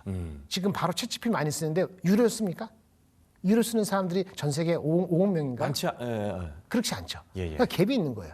그래서 챗GPT나 이런 거는 괜찮고 결국에는 에이전트 AI, 로봇에서 피지컬 AI가 하는 맞는데 거기 사이에 간격이 생기게 돼 있단 말이에요. 그래서 오픈 AI나 다른 업체는 뭐 하냐면 광고를 한다든지 자기네 그 챗봇에서 무슨 결제를 한다든지 이런 식으로 다양한 서비스를 수익을 하려고 높이기 해요. 위해서. 근데 그게 잘 안 되면 네. 그러면 이제는 IPO를 할 때 아니면 펀딩을 할 때 어려울 수 있죠. 그 펀딩이 어렵다는 소리가 나면 버블인 거예요. 근데 펀딩이 어려울 수 있다는 얘기가 언제 나왔어요? 작년 11월에 나왔지 않습니까? 예. 아까 말한 것처럼. 근데 펀딩이 어렵다는 건 평상시에 안 나타나. 돈이 많으면 안 나타나지. 그 자금이 한국 시장이고 미국 시장이건 돈의 펀딩이 어렵다는 소리가 나오면은 그러면 이 AI 버블이라는 얘기가 눈에 보이는 거죠. 그러니까 작년에 11월에 나온 거에 바뀐 게 있습니까? 바뀐 게 없죠. 바뀐 게 없어요. 네. 다만 단기 자금을 미국에서 하고 QT를 완화해줬죠. 작년 12월 14일인가 뭐 했잖아요. 그래서 자금들이 숨통이 터지면서 이게 넘어간 거예요. 근데 또 한 번 IPO를 한다잖아요. 오픈AI하고 아까 엔트로피가 상장하잖아요. 스페이스X도 상장하고 네. 엄청 많은 회사들이 상장해요. 근데 상장할 때 IPO를 하지 않습니까? IPO 자금 또는 IPO 이전에 한 번 더 라운딩 하는데 자금이 잘 안 걸친다 그러면 그거는 버블이 다시 한번 불거지는 거예요. 버블이 작년 11월 나왔지만 재작년에도 안 왔어요. 세콰이어 캐피탈 해가지고 뭐 투자했는데 어쩌고저쩌고 한 게 재작년 여름이었고 네. 8월인가 7월인가 그랬을 겁니다. 작년에 11월 달인가 한 번 있었고요. 이번에 올해 하반기 한 번 더 그런 게 있다면은 일어난다면 아니라고 말하지만 그러면 버블이 다시 한번 있을 수 있어요. 그건 리스크예요. 만약 그게 버블이라면 오늘처럼 오픈AI하고 엔비디아처럼 싸우고 하잖아요. 아, 네 제품이 안 좋아. 네. 아니 너네 사업 부조가 그렇게 해서는 진짜 펀딩하기 어려워. 이런 식의 갈등이 실질적으로 제대로 드러나고 봉합되지 않고 그 IPO 저음에서 나타나면은 그건 네. 위기입니다. 그러면 위기가 되면 어떻게 하느냐? 아마 AI 관련되는 그 소프트웨어 하드웨어 주식은 약 한 10에서 한 30% 빠질 수 있고요. 다만 거기에 파는 삼성전자, 하이닉스나 TSMC 이런 업체들은 뭐 지금 주가로 보면 많이 빠지진 않을 것 같아요. 왜냐하면 우리는 팔 수 있고 걔네들도 사업을 다 접는 게 아니고 네. 누군가 죽으면은 30%가 죽잖아요. 오픈AI가 죽으면은 전 세계 수요의 한 20%가 날아가는 거거든요. 오픈AI가 죽으면. 근데 네. 오픈AI가 죽으면은 20% 날아가. 오라클도 거의 박살나겠지. 근데 20% 줄은 그 수요가 완전히 없어질까요? 시간을 두고 누군가 다시 메워질까요? 그럼 시간을 두고 메워질 수 있죠. 근데 20% 30% 빠진다는 것 때문에 주가는 20, 30% 빠질 수 있다는 말씀드리는 거예요. 오픈AI가 차지하는 것이 데이터 센터라든지 반도체 수요에서 20, 30% 차지하니까. 근데 그거 메워진다고 생각하면 20, 30% 빠졌을 때 사서 다시 올라가는 게 맞아요. 근데 우리 반도체는 그런 수요는 다시 올라온다는 보는 게 맞기 때문에 반도체 주가가 30% 빠질 이유는 없어요. 네. 근데 아마도 그래도 영향을 받을 겁니다. 그래서 미국이 반도체가 20, 30% 빠지는 게 만약에 그런 걸로 올해 하반기에 나타난다면 가정입니다.